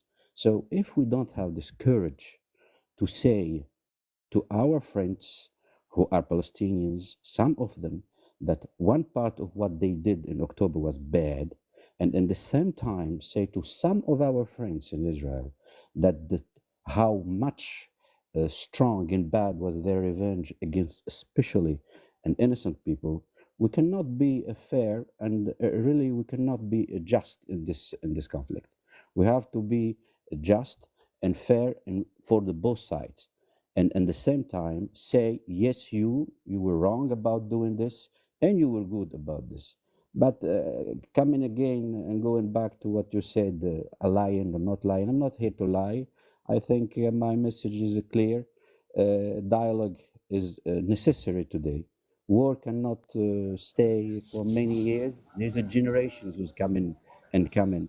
And if this conflict will still, and the war still, and revenge is still, there will be no solution for this conflict. You are just making generation after generation thinking about revenge.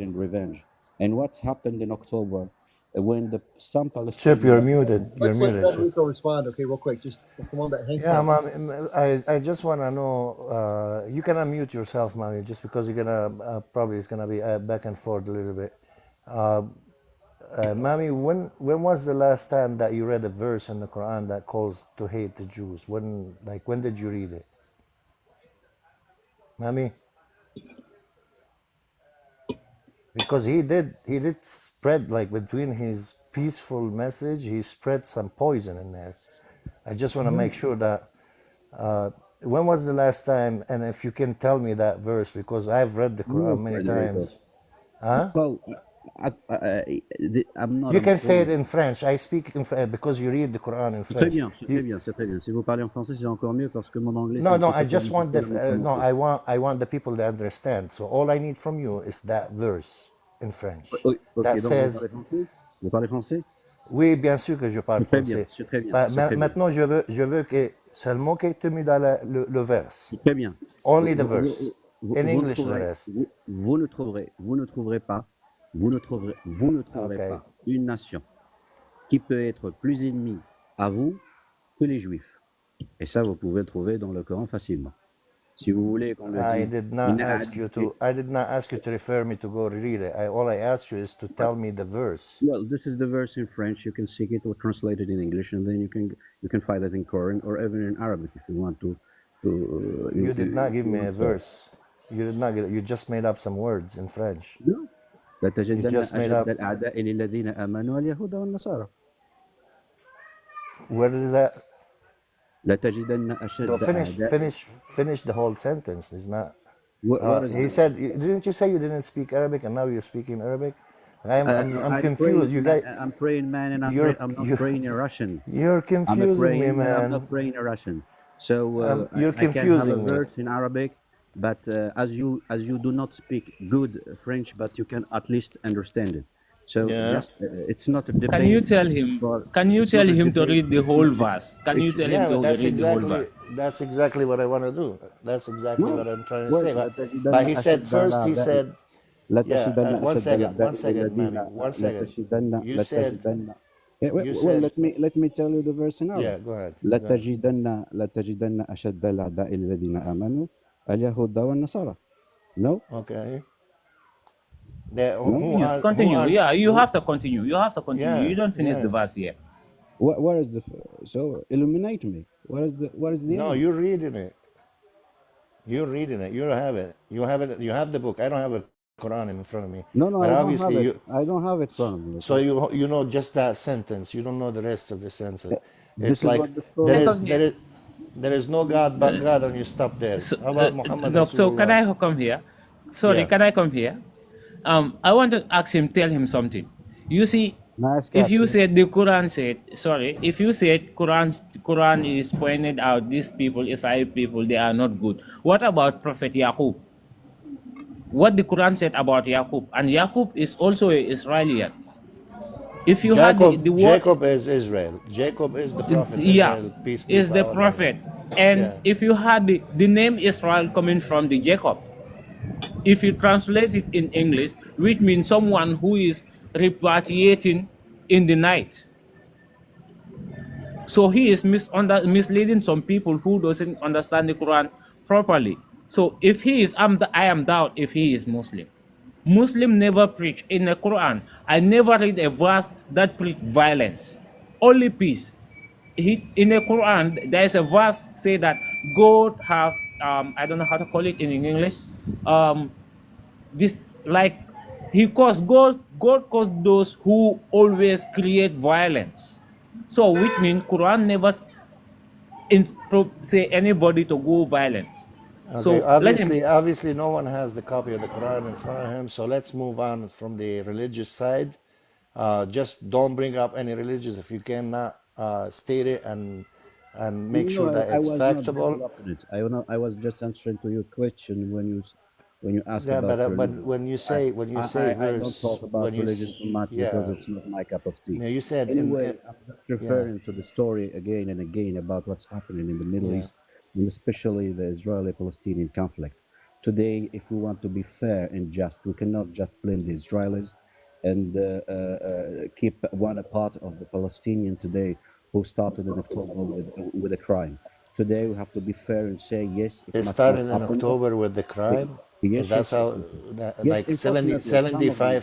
75 years is Let me occupation. express. Yes, Give me some area of expression, please. sure, go Freedom ahead. of speech. Let me let me at least finish my why I am here. And everyone has his idea. Everyone has a point of view. Dialogue is very important. If at each time you won't let me finish my verse or my sentence, here we are talking about dialogue, uh, listening to each other's. Maybe I'm wrong. Maybe you are not. Time for dialogue is very important. What's seen from the point of view of others must also be thinkable. Just we do not have to just believe in what we think, because maybe sometimes we're wrong, but we have also to think and see what the others also are thinking. There are families there as we have families. They have freedom of life. They can live and let live, Also, in the same time, you cannot say that today is only a problem in Israel. Some Palestinians also have a problem. The Palestinians are not one today. We have two sides: one in the West Bank, one in Gaza. So today we have to think carefully about this conflict. We have to be just. We have to be fair. We have to say things as they are. The Palestinians have the right to exist after many years, unfortunately, of occupation, but also the Palestinians must give a right to the Israelis as a neighbor to exist. This is my point of view. This is the point of view of millions, to tell you that, of Arabs today. You cannot say to these Arabs in the Arabic countries, Arabs or Turks or Berber, or I don't know of any ethnic background, you're wrong. We are pro-Palestinians because we know the history of what's happened since 1948, but also we were living with the Jewish people in our countries, in Morocco, in Algeria, in Tunisia, and especially in the Maghreb. We had a million of Real quick, Jewish neighbors. give other So, people so, a chance so to speak too. Just to let you know, you can finish up in about 15 seconds and let some other people in, okay? no, that's it. That's it. Thank you. Thank you, Yeah, Shah. you're welcome. Yeah, happy to have you here. Would you like to respond to that, Federico, at all, or no? Yeah, I mean, he Indian asked Saudi that, president. the Palestinians should give the Israeli a chance. And, I mean, looking at the situation, who you think should give who a chance? He left. Yeah, Sarit, no. how you doing? He left. Hi, sorry. I'm doing good. I just wanted to say, I did not agree. But yeah, we're gonna be many opinions here, and if two people agree on everything, maybe one is not completely thinking. Yeah, I good like point. Did you want anything you want to contribute to that? Yeah, I grew up in Israel.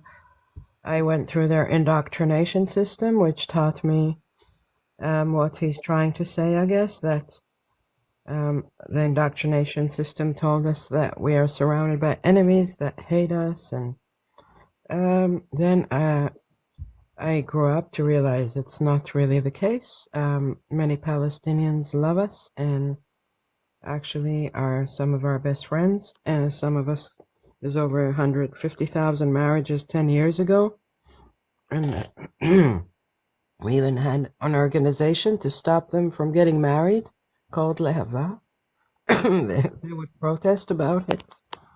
I mean, it's no joke. The level of fascism I experienced is the problem. The hatred towards the Palestinians is a huge problem. The most common slogan in Israel is "De-alive all the Arabs." Little do they know, Palestinians are Canaanites, not even Arabs, but it doesn't matter. What matters is they live under brutal military occupation, which means they don't have privacy even in their own home. A soldier can come in anytime. At the same time, there's 600,000 settlers, what they call settlers, who are living according to international law on occupied Palestinian land. These settlers are doing pogroms every day.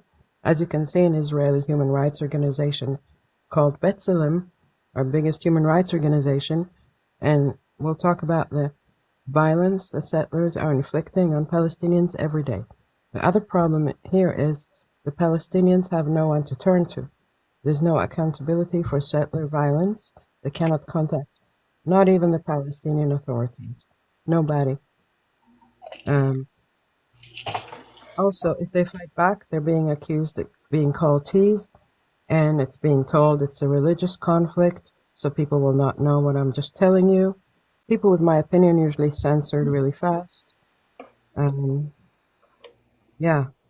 don't allow us to speak up. If I make a live, it usually gets banned really quick because they don't want people to know that it's actually not a religious conflict. It's about land. British Petroleum, Dutch Shell are making a lot of money from the occupation of Gaza right now. They're drilling in North Gaza, and there's a plan to build a Suez Canal line from Gaza. Yeah, the Ben Gurion Canal. A plan has been around since '48. Yep. Ben Gurion is the name of Israel's first president, which implies how long it has been around. The Palestinians are also suffering incredible abuse, something I've never seen anywhere in any conflict. This is the worst I can ever imagine a conflict getting to. It's not even a conflict. It's like a man attacking a baby. Yeah. And the baby is Palestine. Kindest people I've ever met. I've been to Gaza. I've been to West Bank. I was safe there. I had a friend and she got lost when she was in the army with her uniform, West Bank at night, because she lost her mind that night. She got a mental breakdown. Anyway, Palestinian people brought her back to base because Palestinian people still have morals. They don't have that way of thinking. You know, they're kind, they're loving, they're peaceful. And I love them and hope one day to see them free, living in their country again. Thank you And very those, much. and those of us who want to stay there, I'm sure will be welcome to if we're not guilty of war crimes. Thank you. We put you in our heart, Sarit. You know that. We I all love love you. Everyone on these TikTok panels loves Sarit. Sarit is one Yeah. of the kindest people ever. Please follow her. Please click on her picture, and then you can hit a plus sign to follow her account so she can stay in touch with everybody. Because I've just followed her, and we need more people like that who have the experience of living through the Zionist propaganda, but then break free from it and become anti-Zionist. That's very, very important. Yeah, it's so important to be a humanist first and then everything else. Yeah, you're welcome to stay too. We're just going to share the mic, but you're welcome to stay, and we'll take some more turns if you'd like. Okay, I'll stay. Thank you. Yeah, please, Peacemaker. What's on your mind? Hey, so thanks for having me. I just have a question for you. Is it true that you said some racist stuff on Twitter? Well, what happened was there was a controversy several months back where a couple of tweets that I had, there's been several others that have been brought up that weren't mine. Somebody photoshopped some stuff. But yeah, it's true that there was some insensitive stuff. It's been addressed at length. It's not something we're going to get into again because, again, once you cover something in life where you cross a line and you apologize for it and you make amends and you move on, you can't spend your entire life, every single person that comes across your radar, getting back into it. So that if you want to talk about it, there's others talking about it all over the place, but it's been covered at length. You can go back and check my videos if you want to check for it. Okay. Good. Okay. Have a good night. So anyway, yeah, that's unfortunately a shadow that follows you around whenever you cross some people's sensibilities. Malcolm, did you want to say anything else? Yeah. So it's like this the guy who is just left. You know, is the problem as a human. I don't understand sometimes. You see, the Palestine and Israel. The Palestinians, they are the victim here. Because that October they are saying is retaliation. They don't have any other choice just to retaliate.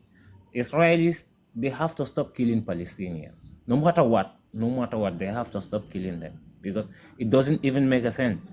As a human, you are killing your fellow human like an animal. It doesn't make a sense. They have to stop attack. They have to stop killing because for far too long, they have been killing Palestinians for far too long. 70-something years. You know, some Palestinians, they are born in a war, you know, grow up in a war, go to school in a war. It's too sad. It's too sad. Anytime I watch the news, you know, it make me cry. It make me cry. If I see our Palestinian youths, our children, women, you know, it's too sad. And still this America, France, because I see the time Russian attacked this country, Ukraine, America sanction this Russia, and the French also sanction Russia. Why can't they sanction Israel at the moment? That's the question I always ask. Why can't they sanction Israel? Israel killed thousands of Palestinians. Still no sanction. Still no warning. They are both going silent about it. And United Nations, I'm very disappointed. I am very disappointed in United Nations. because the Well, time this guy, but think about it. okay, They sort of have their hands tied behind their back. I mean, the way that the UN, I'm going to mute you because there's a lot of background noise. Just one second. The way the United Nations is set up was set up by the imperial powers with the idea that they would be able to control the body. So when something could be used against a nation that they wanted to target, they could go along with it. But as soon as something came up that was against their own interest, they could veto it. So the 5 permanent members, the U.S., China, Great Britain, Russia, and France, though any of those 5 permanent members can veto any resolution. So the ceasefire resolutions, which most countries have been in favor of, have been vetoed 3 times in a row by the United States, and then the most recent vote was an abstention, but it still didn't go through. The point is that it gives total control over the international body, which should be egalitarian, but it isn't. The large sort of imperial powers have a veto over and have a final say over whatever the world wants to do, which is absurd. It kind of neuters the entire purpose of the entity. you know the problem. This thing will like it will grow some kind of hatred in our society, in our community, in our tribe. That's the problem. UN doesn't have to serve the interests of the Americans or Great Britain or Russian or France, you name it. They are here for the whole world, not only 5 countries in the world. I can't even understand it. You know, Ukraine, Russia started invade the Ukraine. Less than a week, United Nations get involved. They send foreign aid. They help people. So these people are closing borders. These Palestinian people cannot even have a food to eat. It's very sad. It's very sad, Chips. It's very sad. It's very unfair. I'll tell you what I'm going to do at this point. It's a little bit late. What I'm going to do is this. I've been on live quite a bit today, so I'm pretty tired. But what I'm going to do is I'm going to be on again tomorrow at some point. I'm not sure what time, probably in the afternoon sometime, and then maybe in the evening. But definitely on Saturday, which is my usual schedule. I always go live Saturdays from 12 p.m. Eastern until 4 p.m. So I want to thank everybody who's been here, and it was really nice to meet everybody, including Sarit. Thank you for coming by. I really appreciate it. Please do come back. Keep an eye out. Follow me so you get the notifications when we go live. And I will see you all again very soon. Thank you for your contributions. I really appreciate it. Thank you too. Good See night. you around, Sarit. Thank you, everybody.